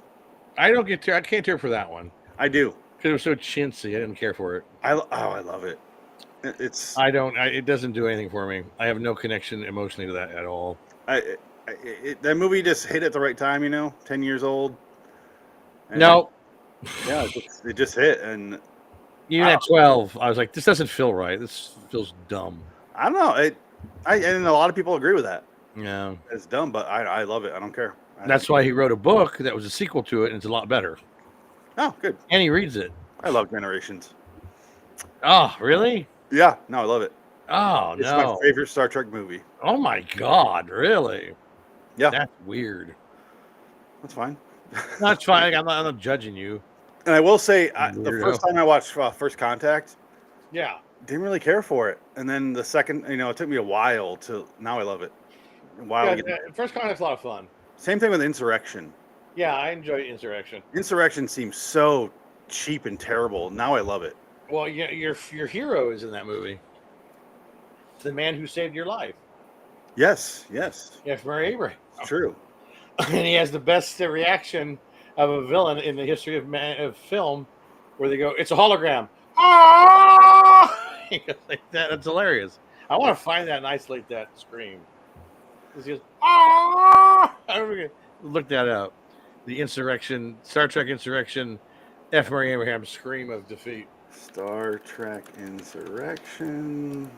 I love the Red Letter Media review where they talked about Patrick Stewart becomes an action star and he burns them alive at the end. Here it is. I found it. Oh, good. Yeah.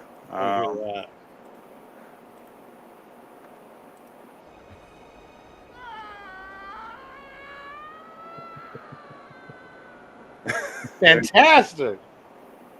There you go. Thank you, F. Murray Abraham. I love that someone uploaded that. They just had to. Yeah. That was the entire clip, by the way. That's all they uploaded. Amazing. That's perfect. That's exactly. Apparently, two of us exist somewhere else where they I'm going to upload that. They had more motivation than we do because I would never upload that. Actually do it, yeah.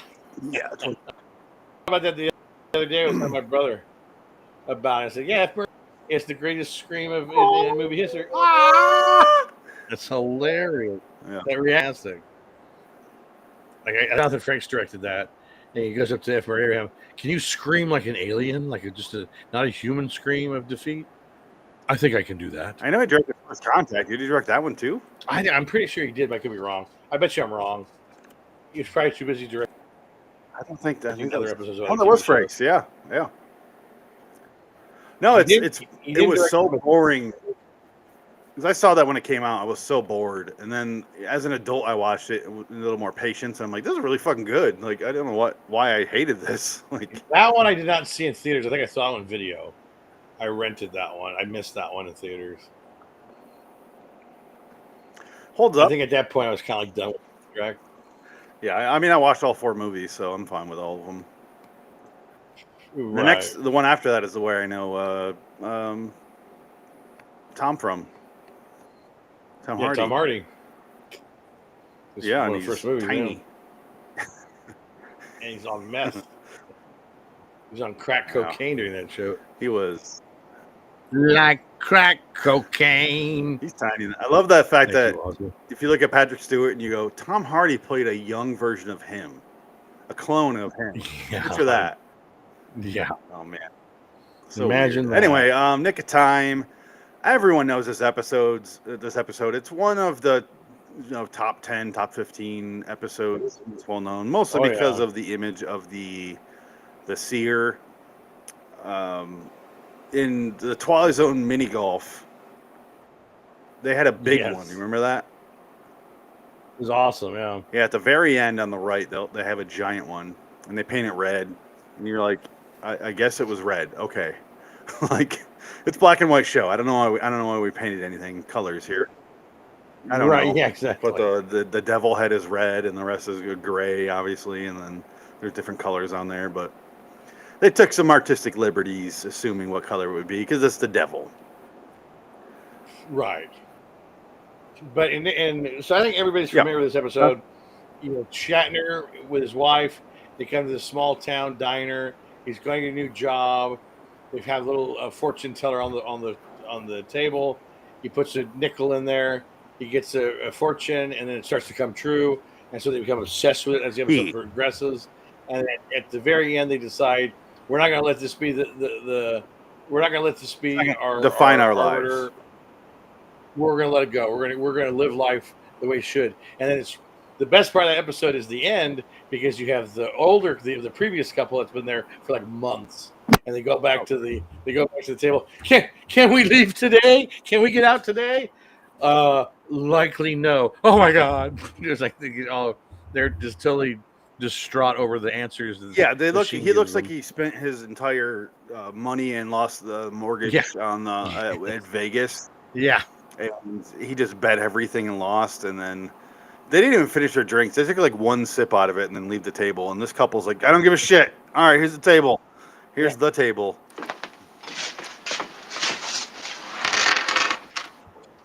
Go ahead. Will I suck dick for Coke? Ah, damn it, not again. How many times will I be fingered? Can we ask some more questions now? What a weird question. As if it told it no before. Told them no. Maybe it did. It must have. Like even the devil's like, you know what, guys, you're a lot. I can play with you guys for 20 years. You guys are so stupid.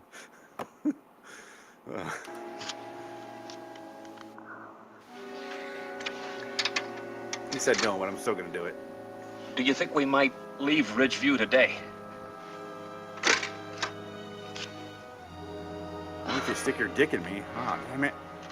Yeah, that's the ending. It's a sweet episode because this couple, her love pulls them out of it, and she's right the entire episode, and she's also Frank here in the picture with a cigarette. Yes. Yeah, a cigarette. Not he just becomes a lunatic, and she pulls him out of it, and it is what it is. Like. It has the greatest line in TZ history. Don't treat me like I'm a retarded child. I don't know what you're talking about. I don't remember. I didn't save the exact timestamp of that or anything. It was part of our intro for years. Mm-hmm. 6 straight answers. John, please. Oh, stop treating me like a retarded child or something. Great. Stop treating me like a retarded child or something. I think a better quote is this. And Dick, I want you to tell me what he says. Don, don't you realize it? You could get the same kind of answers from any one of these machines in here. Try and see. The same kind, maybe, but not the same answers. Will it still take 4 hours before the car is ready? Sorry. I think I played it too late. Oh, I was going to say, where's the joke? It's right here. Here we go. Your chances are good. Very precise. Honey, what do you expect? A slip should come out and say, hiya, Donzie and Patsy, so how's by you? There you go. Tell me what he said. How am I down to Patsy? How about you? He said... There has to be some from the 50s. Yeah, it's got to be a slant, like a commercial. Don and Patsy, because his name is Don, her name is Patsy. How's about you? I think that's what he said. Hey Don, hey Patsy, but how's about you? So fast that nobody on set Richard L. Baer, the director, wasn't like, slow the fuck down, man. That was nonsense. Well, they couldn't tell him, speak like Captain Kirk in pauses. In Hey there, between Don. the words. And Patsy. Patsy. I gotta replay it. What's about you? Spock. Here we go. Spock. A slip should come out and say, hiya, Donzi and Patsy, so how's by you? Its problem is he said hi Donzi and Patsy, and so it just kind of slurs together. How's by you? I love the fact that I say you looking pretty good. The skeleton. Let's order some more sandwiches. The skeleton owner of this diner is still cleaning up after the last people. Like he doesn't even question it. I love how they have like 5 sandwiches, 5 drinks, 2. You sure you don't want that chicken fried steak? Yeah, and all for $2.28 or something. 80 like cents for the for the giant meal I gave you, and then $1.10 for that, and then God, the good old days where you go get a fucking cup of coffee for 10 cents and a steak for a quarter. God. And it was probably a big ass nice piece of meat. You're like, holy there's shit. There's nothing injected into that beef. Yeah, no chemicals. It was killed like 18 minutes ago. I got this from the shop today. That cost you 80 cents. Can you afford it, there, lad? I think I can afford it. You could go back in time with a roll of quarters and live for a couple weeks, as long as they're dated. Well, right, yeah. You gotta bring out those Ben Franklin $50. By the way, that's the end of my notes and this the episode. one. I'm done. Yeah, that was the end of my notes. Yeah, well, that's fine. I don't have anything else. It's a good episode. It's not great. I don't know why people love this so much. This is like top 10 material for a lot of people. Saying, like, it's got an 8.3 on IMDb. I give it a 7. It's good. I think it's due to the iconic imagery of that fortune-telling box. And the fucker's barely on screen. Yeah, but it's there. Oh, I do love... When did that happen? That was earlier, right? When they're outside. I love... Oh, he almost get hit by a car? Yes. Who the fuck does this? Oh, sorry, it's before that. I was guessing on the timing, but it must be when they're... Brought to you by Cardiff Cigarettes. Here it is. Red Apple Cigarettes. Look at this. Yeah, just run in front of him. I don't know why he thought he could make that. Why? I bet you we could beat this car. That woman almost died for real. That stunt actress. Like, hey, that was the plot point of that Star Trek episode. Which one? Where he saves the life of Joan Collins. The Chicago. The Nazis win the war. Oh, the Nazi one. Okay. The edge of the city on the edge the of Chicago one. Al Capone. That one is just a planet that adopted Chicago mob mentality because they're aliens. Technically, are you with me that Next Generation is better than the original series? The first 3 seasons of Next Generation are terrible. I'm not. This is a whole. The first 2 seasons. The first 2. But if you had to watch an episode right now, which one are you choosing? Oh no, Next Generation is good. I am as well. But I do like the charm of the original series. I do enjoy. There's something about it that's fun to watch. I agree. It's you know how much I love 60s TV, so that's definitely a big part of it. It's a fantastic show, and because I love Lost in Space as well, and Lost in Space is not nearly as good enough of a show compared to Star Trek. But it is still fun for me to watch, and that's nostalgia, pure. But I still would rather watch Next Generation compared to original series if you gave me the option. Well, it would have to be Next Generation, second half of season 3. No, I don't disagree. Because those first 2 good episodes early on, but it's hard. It's hard. Yeah, they got 3.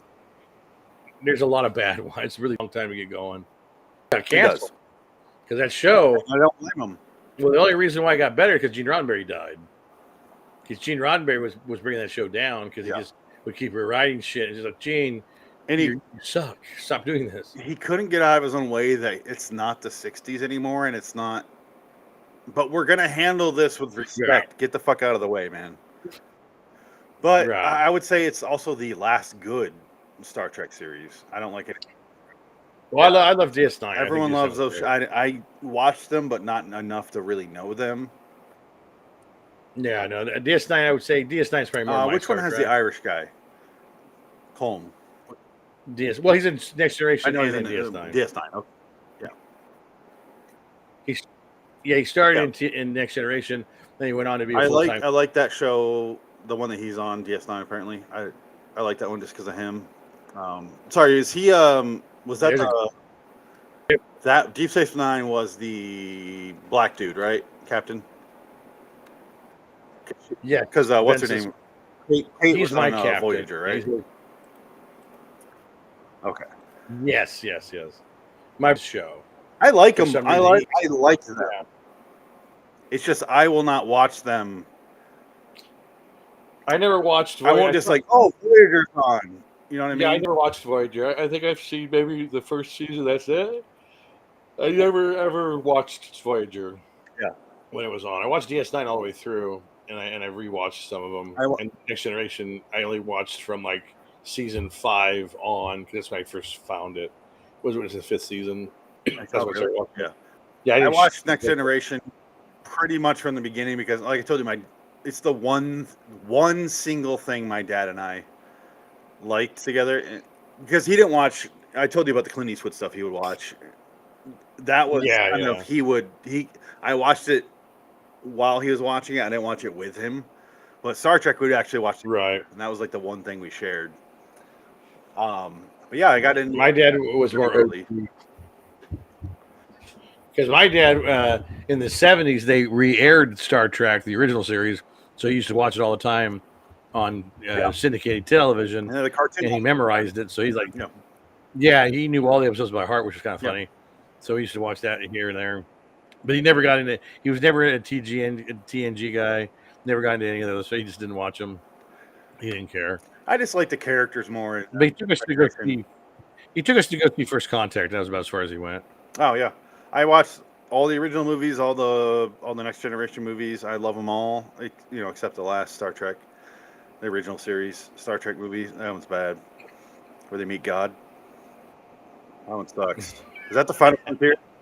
It's Skybox. That one's the Final Frontier, right? What does God need with a starship? Yeah, Final Frontier. Directed by Shatner himself. Leonard Nimoy knew how to direct Star Trek movies, and then Shatner just showed up. Leonard did such a good job directing because I had such an appreciation and respect for Bill's performance, and I did such a good job shooting Frontier because I had such a respect for me. Yeah, no, it's accurate. It's very accurate. Simpsons got it right. And I love Futurama, and they have so many original Star Trek references that if you didn't see the original series, you're gonna miss. There are thousands, I'd say, references to the original series. Yeah, there's a lot. Like entire episodes are based on like parodies of their episodes. Futurama's a fantastic show if you're a Star Trek fan. But we're off topic. I mean, we are kind of on topic because it's Shatner here. Shatner. I like the other Shatner episode more, clearly, because look, I don't have the Mystic Seer. I have this stick. Yeah, and plus I have my fart, filthy Twilight Zone episode for about this episode. The Nightmare at 30,000 feet. 20,000 feet, sorry. Mm-hmm.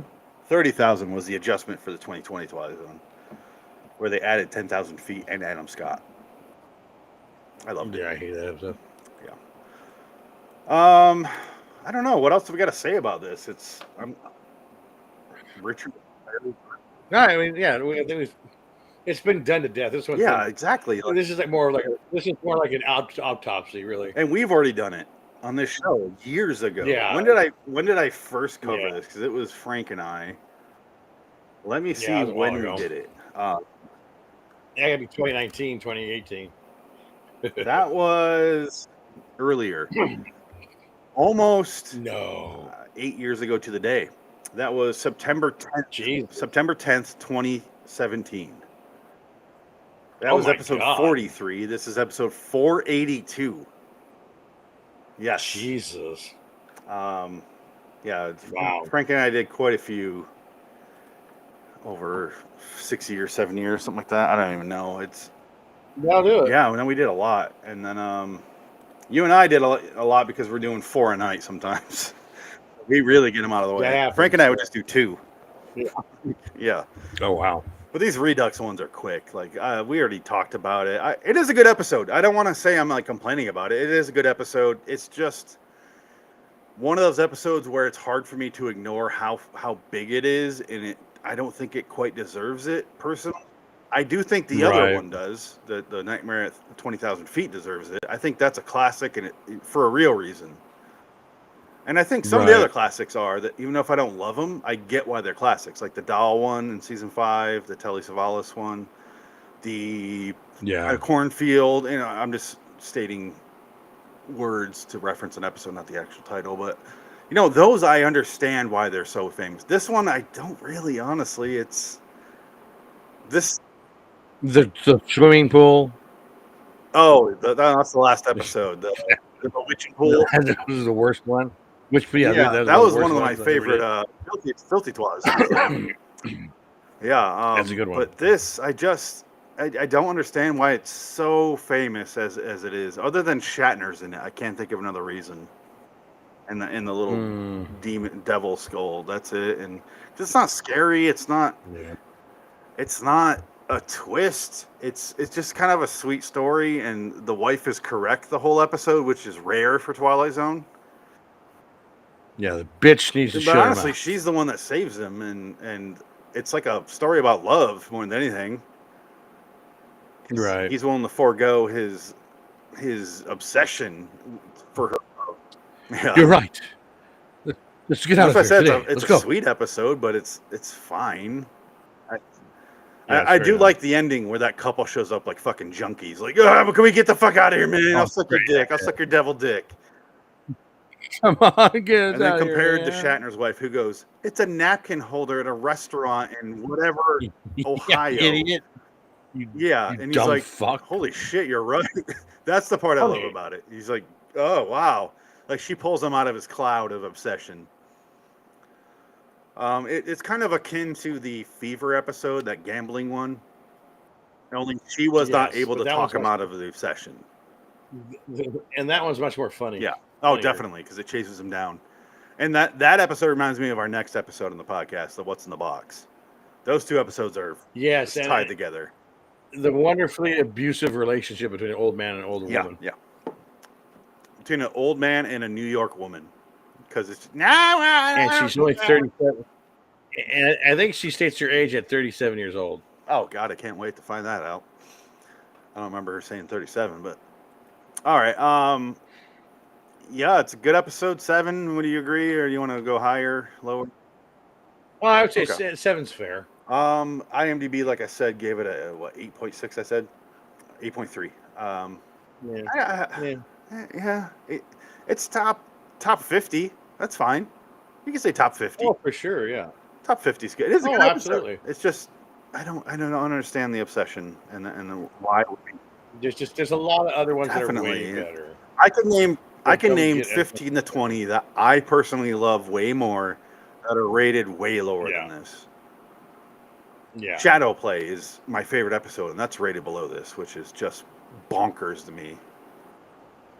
And Shadow Play is the one with the death sentence? That is. Yeah, that's a good one. Oh, man. The silence, the one where he's in the booth with with Doctor, what's his name from Lost in Space? But not The Fear. The Fear is not a good one. With Adam. That one has Adam Chance from the MST3K episode. And it has him exposing his crotch in a weird way on the chair. And just shows off his dong and his balls. You like what you see? As a male, there's certain positions where if you lean forward, you're showing off dong. If you lean back, you're showing off balls. Because it's pushing your balls forward. And that's what he's doing. He's doing both. He somehow finds a way to do both. You know what I mean though? If you lean all the way back in tight pants, your balls are just present. That's what he's the doing balls, the entire episode to this lady. Mine just goes up into the turtle holds itself. I turtle but up all the time. if you lean forward in their tight pants, you could see just the outline of your head. But if you lean back, you're seeing just these. I have to constantly think about sex to get it to the average size. When just sitting there. The only reason I know is because I have thick legs, like I have really muscular legs. I'm literally not bragging, I promise. But it means everything I have is not between the legs; it's outside of it, and it's just kind of being forced out. Right. Every pair of pants I have is just right. Yeah. Here's this. It's not an impressive dick, but here it is. Hey, and that chance dick is birth multiple children. Yeah, I mean that's a powerful dick. It's powerfully potent. No, it's the spongy cervix that gets it going. How do we degrade into this? Would Shatner approve of this episode? I think absolutely. Shatner gets sense of humor about himself now. Until he blocks you. But we did Twitter. cover on this podcast. We covered that 62 movie, I want to say, with Shatner that Rod Serling wrote. Do you remember that the Intruder? I want to say it's called, where it's like about racism. Yes. Yeah. Oh, you mean the movie? Right. No, it wasn't his. He didn't write it. It was the other guy. Yeah, the guy that had his melting brain. Beaumont. Yeah, it's the one where he's the guy that spreads racism in the town. And you it was good. And we quote that movie really? too in my house. Stern, a Jew. You quote that movie that you just saw a few years ago already? Yeah, we do, because that one really spoke to us. You know who directed that movie? Because it was so direct. Yeah, I want to say I gave this movie a 7, and the director, it was Charles Beaumont, but the director, Roger Corman. I don't think we talked about that much on the actual podcast review of it. But yeah, that was a good fucking movie. It was very good. Yeah, I was surprised. It was very good. Like I said, he was a good actor, and then he kind of just got known as the cheesy dude. He turned into Kirk. Well, like a parody of himself, and he had but you know what? He made more money doing that than serious movies. So I don't. Well, he made more money off of the Priceline definitely, commercials than he's ever done. Do you remember that? That's where he the made Priceline commercials are so big that they had a campaign where he died. Do you remember that? Well, yeah, and the chick from Big Bang took over. But then he came back for another. Oh no, he's gone. Right, yeah. I think they got sick of Shatner's. Well, what made him so wealthy off those commercials were as his bonus, he got stock, and so he just sold. I think he probably sold the stock and made like $20 million just doing that. If you're smart, yes, I have been offered stock for stuff, and I took it, and I sold it the second I could, and made a bunch of money. There's not much stock. I'm not getting Shatner stock. I'm just saying, if you're getting paid in stock, it does work out well sometimes. Yeah, it can. Yeah, that was a while ago, but yeah. I'll be honest, it was all Tesla stock. It was Apple. I sold way early. Oh man. Yeah. It was Apple. I sold it in 1988, right before the computers launched. Oh God. I didn't believe in the company. Just like defending your life, when he says you should get on the ground floor of this. The Japanese are gonna make these watches. I want the Swiss. The Swiss make good watches. The Japanese shouldn't make watches. This company is the #1 company for digital watches. I'm aware, and the judge has one. And he goes, "Oh, come on." Yeah, another great movie that I had one complaint about. Meryl Streep. No, I wanted him to fight more. Remember, we talked about that at length. I just wanted him to have an emotion about this one way or the other. He just didn't. Great fucking movie though. This episode's good too. Oh man, let's get out of here. We're repeating stuff now. Until next time, which is what's in the box. And in the meantime, I'm Phoenix West. Yeah. So long, citizens. You retarded children. You can go now. We'll let you leave. Ohio. I didn't mention the 75-cent call from Ohio to St. Louis, as he calls it. St. Louis. Right. Alpha 199, St. Louis. Klondike 724. I love that. I love old movies for that. It doesn't get old. Yeah, I miss radio Please phones. insert 75 cents. And he goes, I love that he inputs the quarters. He goes, here you go, operator. Like she's seeing that in real time. Because apparently she was somehow. Hi. Apparently that's the one thing that You're was looking good faster today, back in the operator. day. Yeah, well, here you go. Yeah, everything is awful now. I had talked to my insurance people today. I sent them first. They tell me to send pictures via text, and then they're like, "Oh no, you're supposed to send it to the website." Well, you never gave me the web link. Oh, here it is. They said I had to redo it. I'll tell you what. Just annoying. Save that I've told for Hollywood is Dead because we're going to talk about the Cars stuff. Oh, okay. There you go. Modern day insurance yeah, companies. Ugh.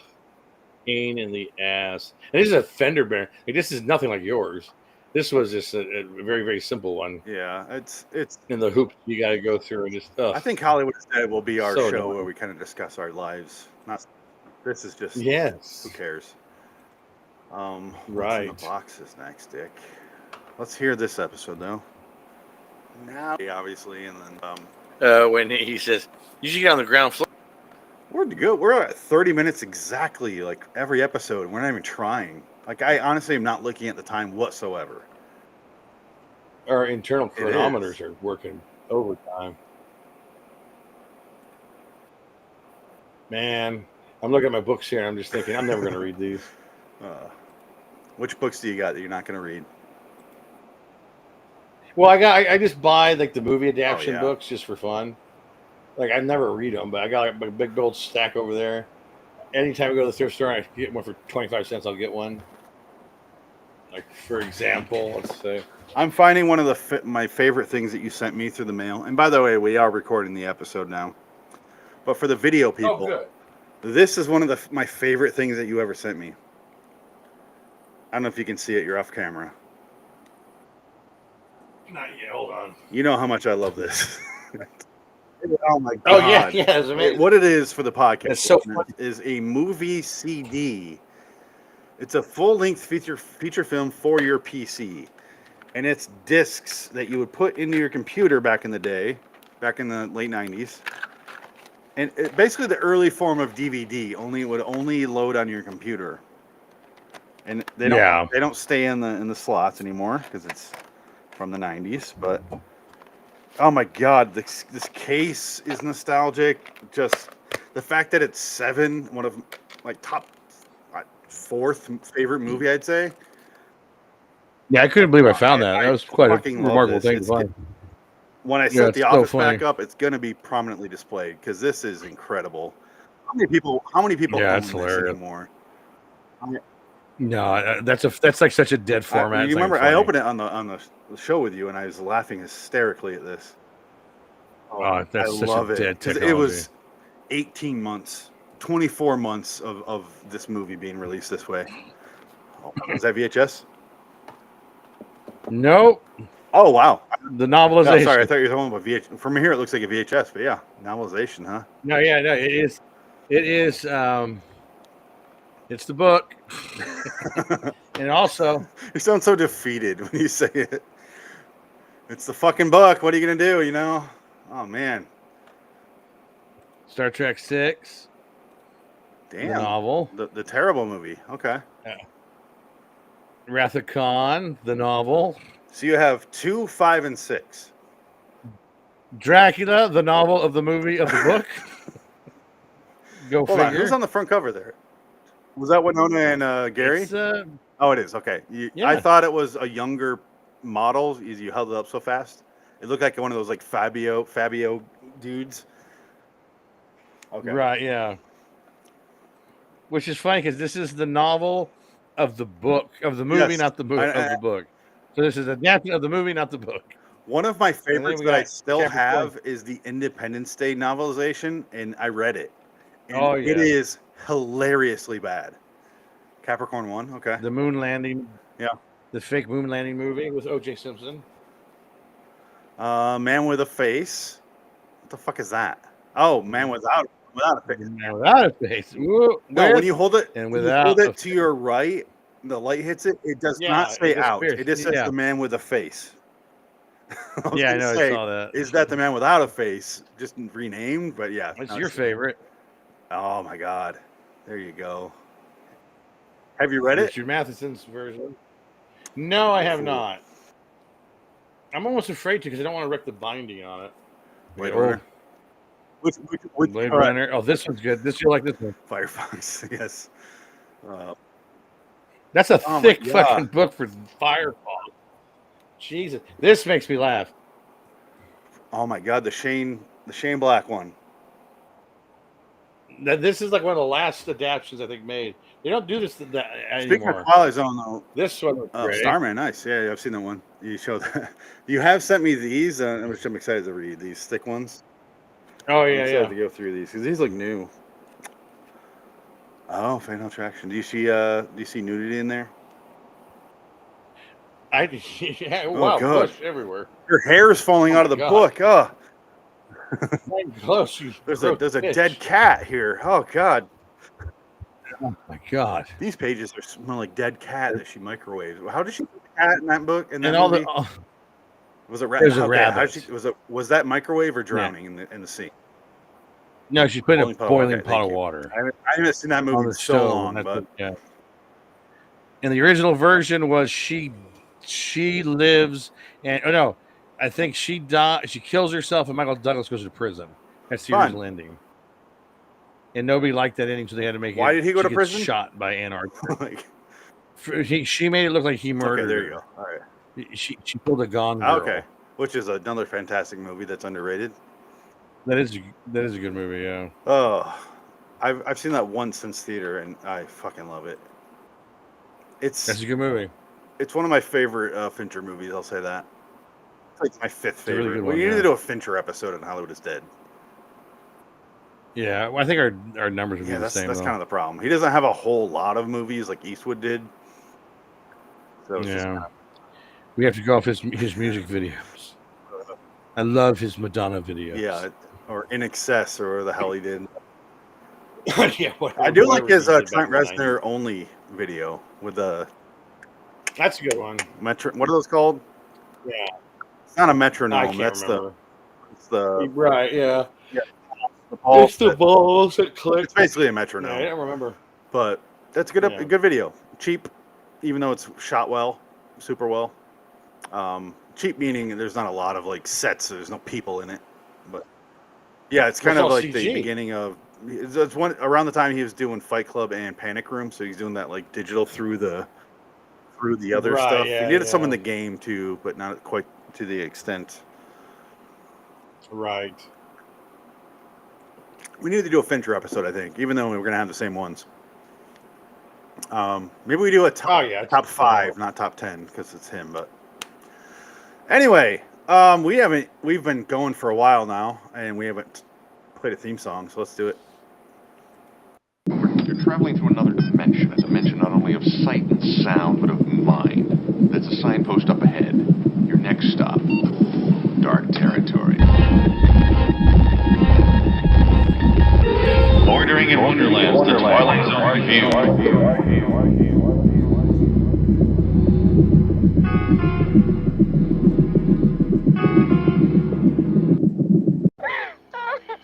Portrait of a TV fan named Joe Britt. Occupation, cab driver. Tonight, Mr. Britt is going to watch a real... I love that you can hear the crew moving around.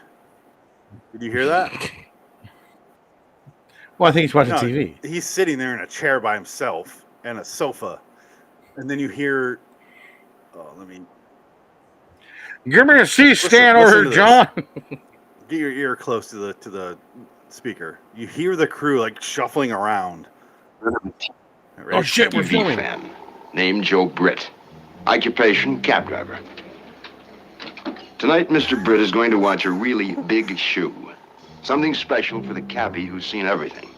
Joe Britt doesn't know it, but his flag is down and his meter's running. And he's in high gear on his way to the Twilight Zone. Hello, citizens. Welcome to LIW, the Twilight Zone review. You're the beholder. for 482, TZ59, 524. What's in the box? Redux. Phoenix West here. What's in the box? Yeah, speaking of 7. Maybe that's why it was on my mind, because the title of this is the most famous audio from that movie, the famous line. But Gwyneth Paltrow was not involved with this project, luckily. I'd love to see and I would love to have Gwyneth Paltrow's head in a box. Yes, because I don't like her. Which they used that head in the box in the movie Contagion. Did they really? I saw that movie. In the original version of 7, you were going to see her decapitated in the box, but Fincher said, I like no, they I didn't don't want to show it. They don't have to, yeah. So they saved the prosthetic for Contagion, and that's the scene where they rip her face off the front because they're autopsy. So they rip her face off, and you see, and that's how, that was Contagion's a good movie. It is a good movie. I haven't seen that one in a long time. I haven't seen it since it came out, and we're discussing another Steven Soderbergh movie next on Hollywood is Dead. We're doing The Limey, so check that out. Go over to Hollywood is Dead on lawstudios.com or the Lloyd Wonderland feed on YouTube. But Contagion, I haven't seen that in a while. That's a movie that just stars everyone. It's one of those movies. Yeah. Everyone is in that movie. Matt Damon is in that movie, okay? You understand? Yes. Yeah, everyone's in that movie. Anyway, what's in the box? This is an episode that is season 5, toward the end of the series, the last dozen episodes or so. Nobody's trying. Clearly, it's not a well-written script. Not a lot going on here. But you know what? It's hilarious watching nowadays because it. I know this one's funny. This is a funny episode. And not for the reasons they intended. This guy is a cab driver. He's got a loveless marriage. This woman from Brooklyn.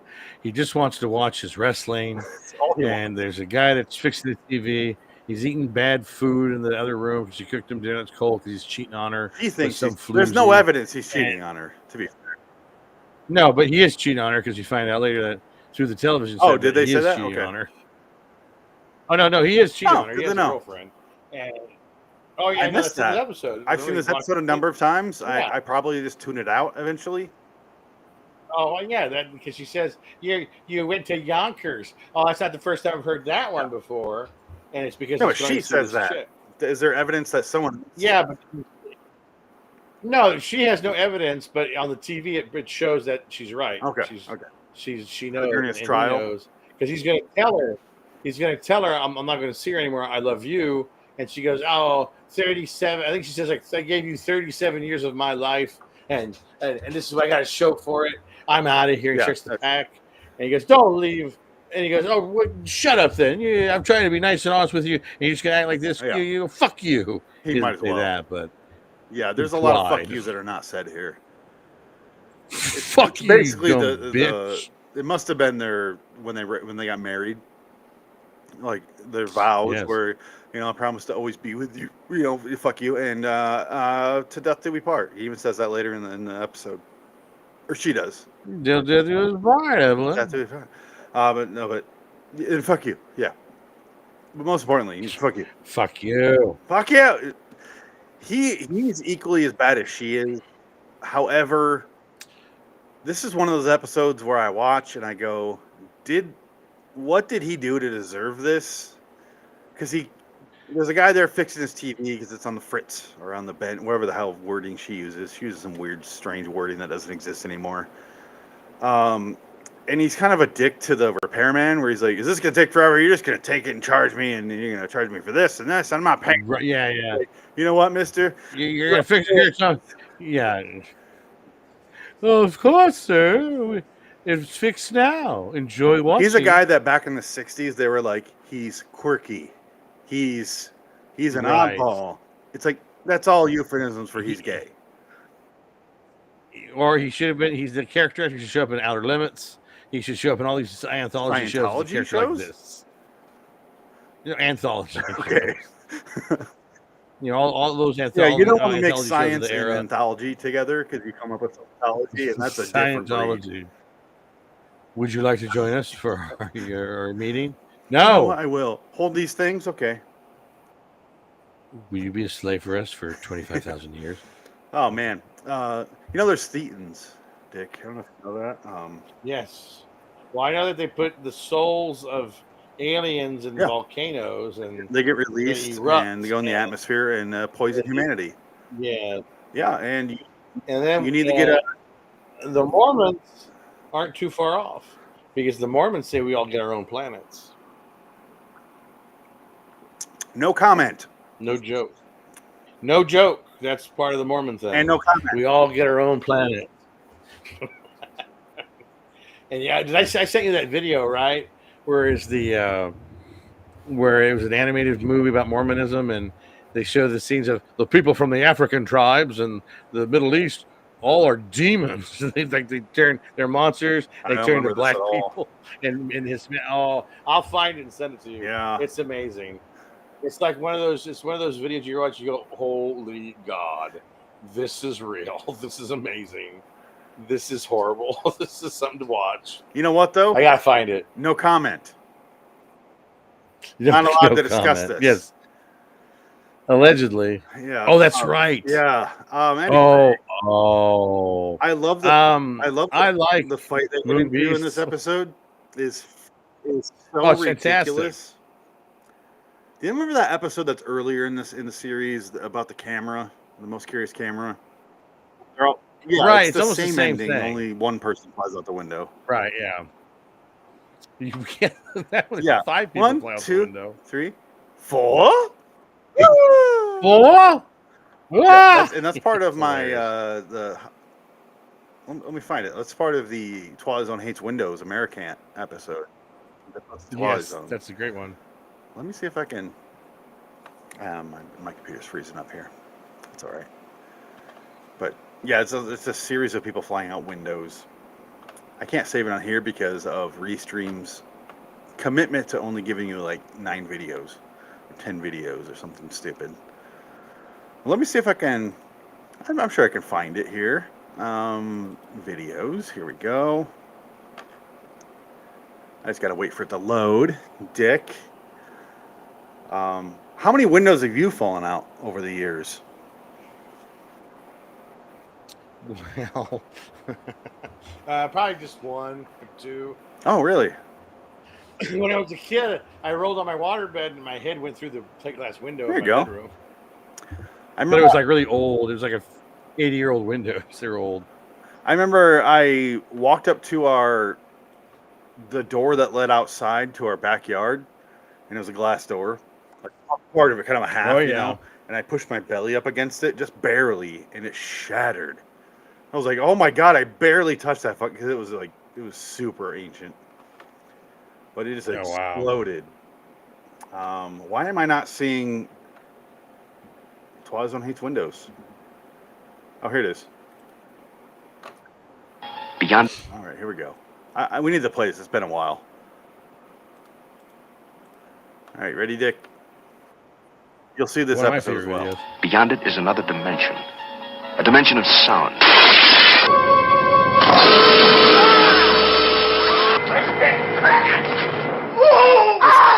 There's Curious Mr. Camera. Stout! Mr. Stout!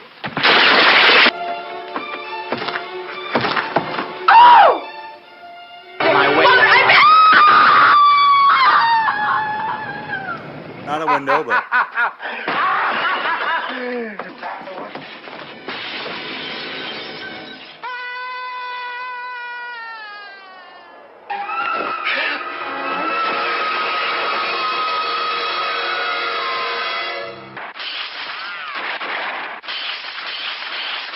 Just like the picture shows.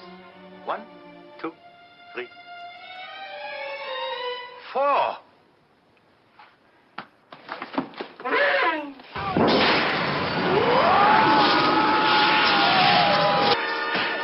here it is. That was the episode.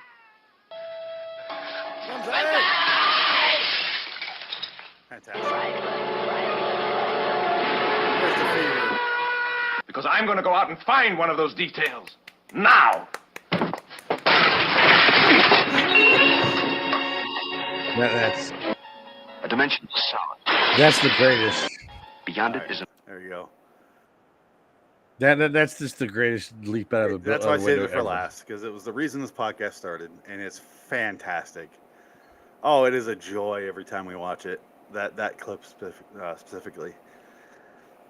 Dick, this episode is not very good, but I love their arguments and how they start out of Yes. nowhere. It reminds me of like a weird junkie couple, which Phoenix is full Yes. of. Not me, the city. This city is full of junkie couples, I call them, which is a guy, a girl. They're clearly on meth for a decade. And if you watch, walking down the street, she'll be visibly upset, screaming, and he's about a click away. He is noticeably far away. And she's screaming at him, and he's going, "Stop walking away, come on." And they're methed out of their minds, but he is begging her to come back. And it's just, every block in this city has it. It is insane. It's an epidemic here. It really is a problem. But I notice they're fucking everywhere out here. I don't know do you ever see that anywhere in California? Oh, all the time. There'll be the lizard people, basically, because they're in the sun forever. And they live on the street, and they're just tanned like leather, and they'll yell at each other. They'll say, like, "Babe, where you going?" It's and the on same bikes. argument. You got like, right, and they're smoking. Yeah. Always smoking. It's an argument you're trying to comprehend what the argument's about, but you never quite get there because it's not logical to us normies, us sober people. I think you have to smoke something out of tinfoil to understand it. And we're not quite there. Absolutely. We're not as evolved as they are, if you will. I guess, unfortunately, I've never smoked out of a tin foil with a straw and a spoon. I mean, I have smoked something out of tinfoil, but it was not meth. It was just regular weed on train tracks, Just crack. which I realize is dumb, but that's high school for you, or after, I should say. But yeah, it's insanity. That's what they remind me of. You're kind of glad they're dead, but also, what did this guy do to deserve? Like, okay, picture yourself as the TV repairman. You're trying to fix the TV. You're minding your own business. You're hooking up the cable, blah, blah, blah, blah, blah. You're cropping stuff, you're moving cables and blah, blah, blah, whatever they do back there, back in the day. And the tube TVs. He might be replacing a tube for all we know. Back when TVs had literal tube lights in the back. Do you remember those? Right, yeah. The screen, the glass on those TVs, Dick, was, I shit you not, this thick. It's like thick because it's warped and and there's these literal lights behind it and they're probably like that wide and they're just tubes. That's why they're called the tube. They're behind the TV and they would literally replace them. I remember my grandpa had his repaired on once and I saw it and I was like, "What the fuck are those?" uranium. It looks terrifying. It reminds me of like when you see like the lights in the ceiling when you have to place those, plug them in. They both have the prongs on the end. Right, yeah. But those are behind your TV. That's what it was. Now it's just pixels that if it breaks, you're fucked. But he's back there and he's like doing whatever, and then some of the guys like, "Yeah, you're scamming me," blah blah blah. And that's an annoying personality to have. I get it. I completely understand it. And then the guy's like, "You know what? It's fixed. What I'm going to make you do now is murder your wife and then die in the electric chair. Have fun with that." And then fucks him. And then the guy is, doomed to repeat what the guy just said, in his head. And I'm going to drive you insane. You're going to kill your wife, and then you're going to get the electric chair for her murder. What did the guy do to deserve that? He married her. He was in a loveless marriage, and he was mean to a repairman because he's a cabbie and he gets yelled at all day. So he took it out on him. I get that. I get it. Does that warrant her death sentence and his? Yes, because of white privilege.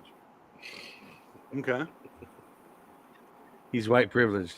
He has a TV in the 60s. In the 50s. He should be appreciative. And her death? She's a bitch. Okay. Okay. She didn't trust him. And she was right.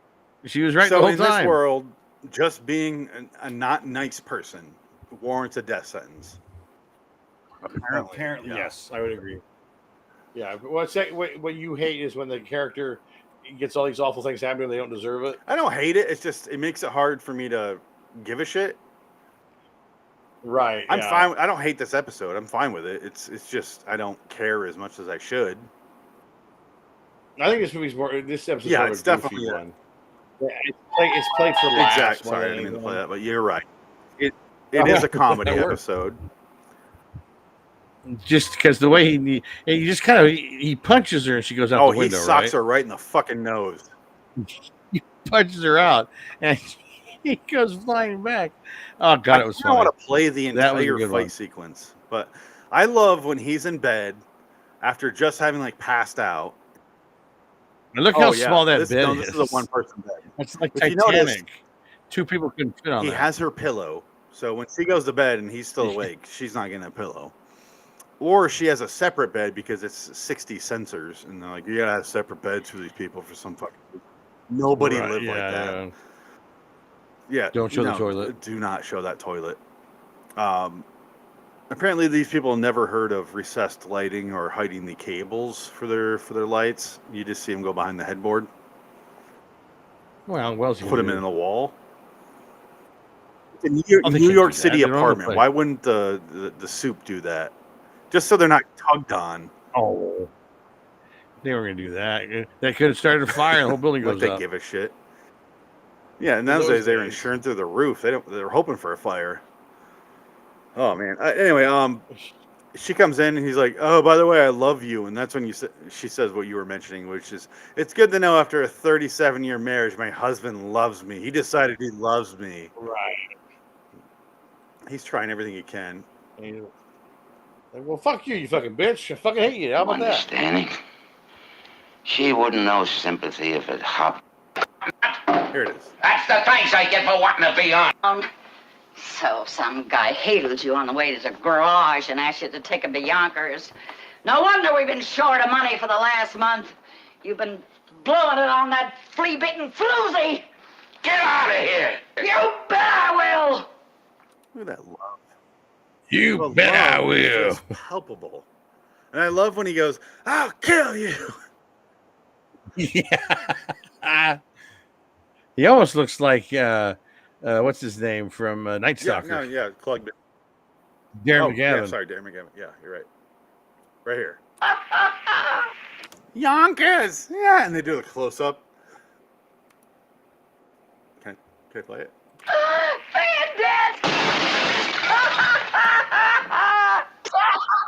His hands should be bleeding. I'll kill you. I love it. Look at those teeth.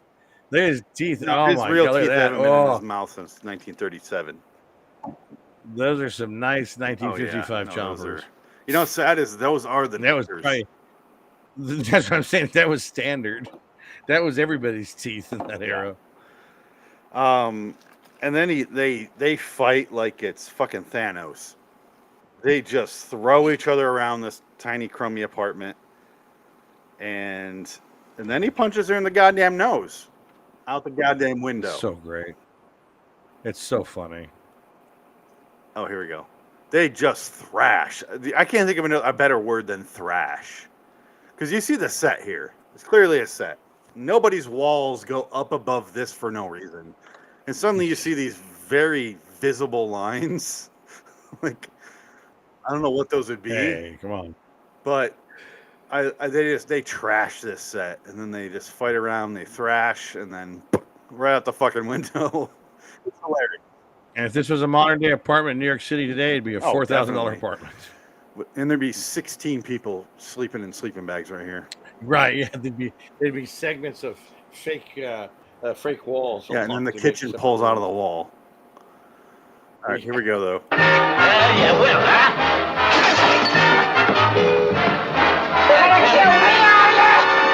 Here we go.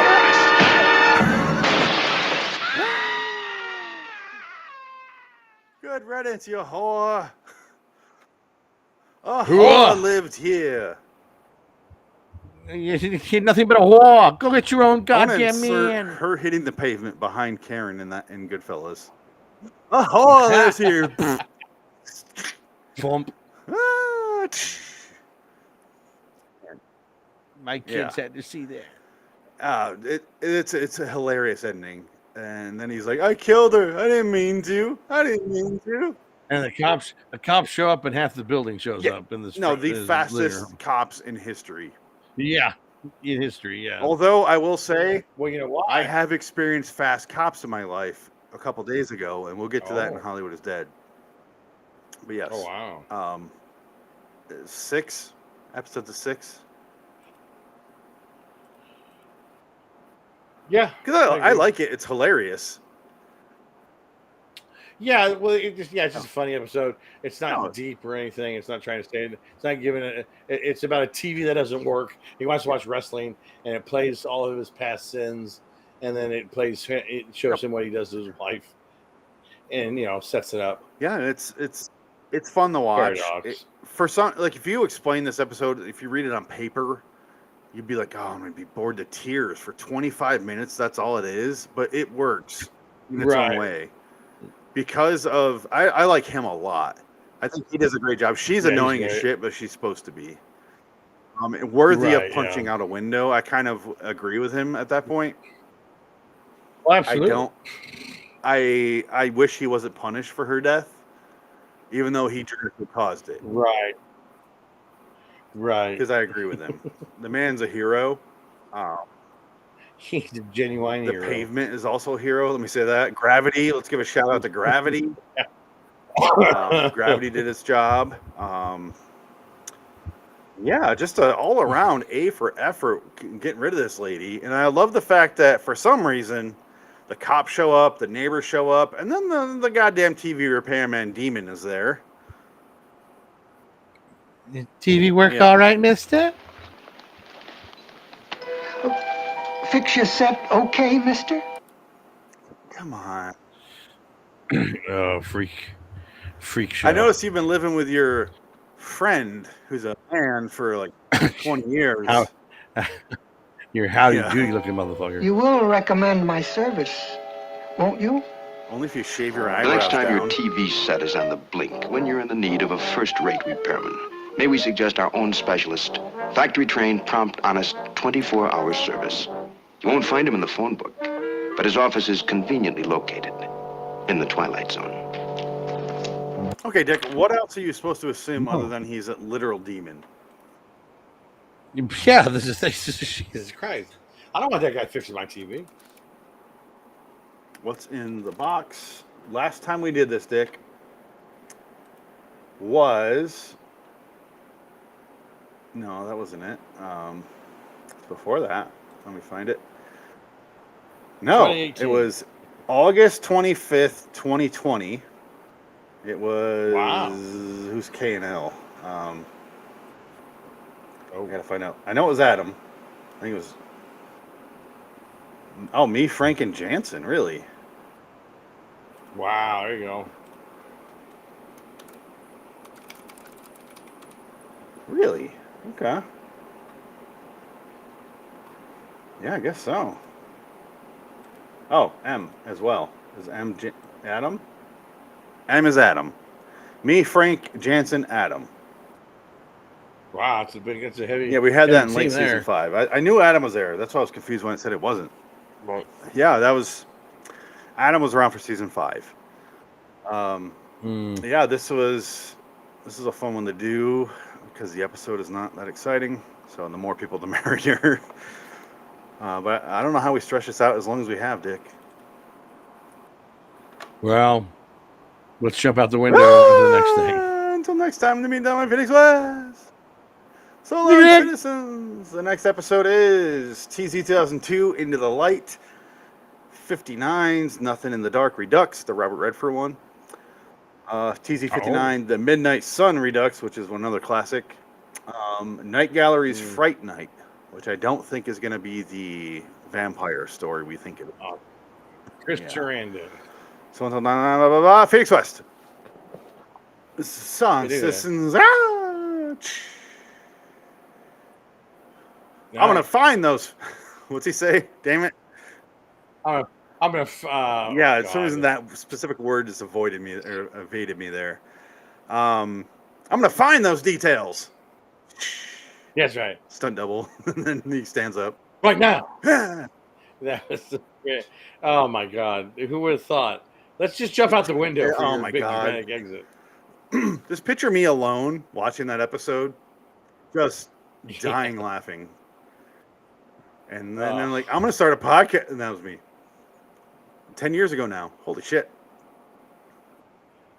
And that was the Yeah, episode. that was the episode. This is season 11, actually.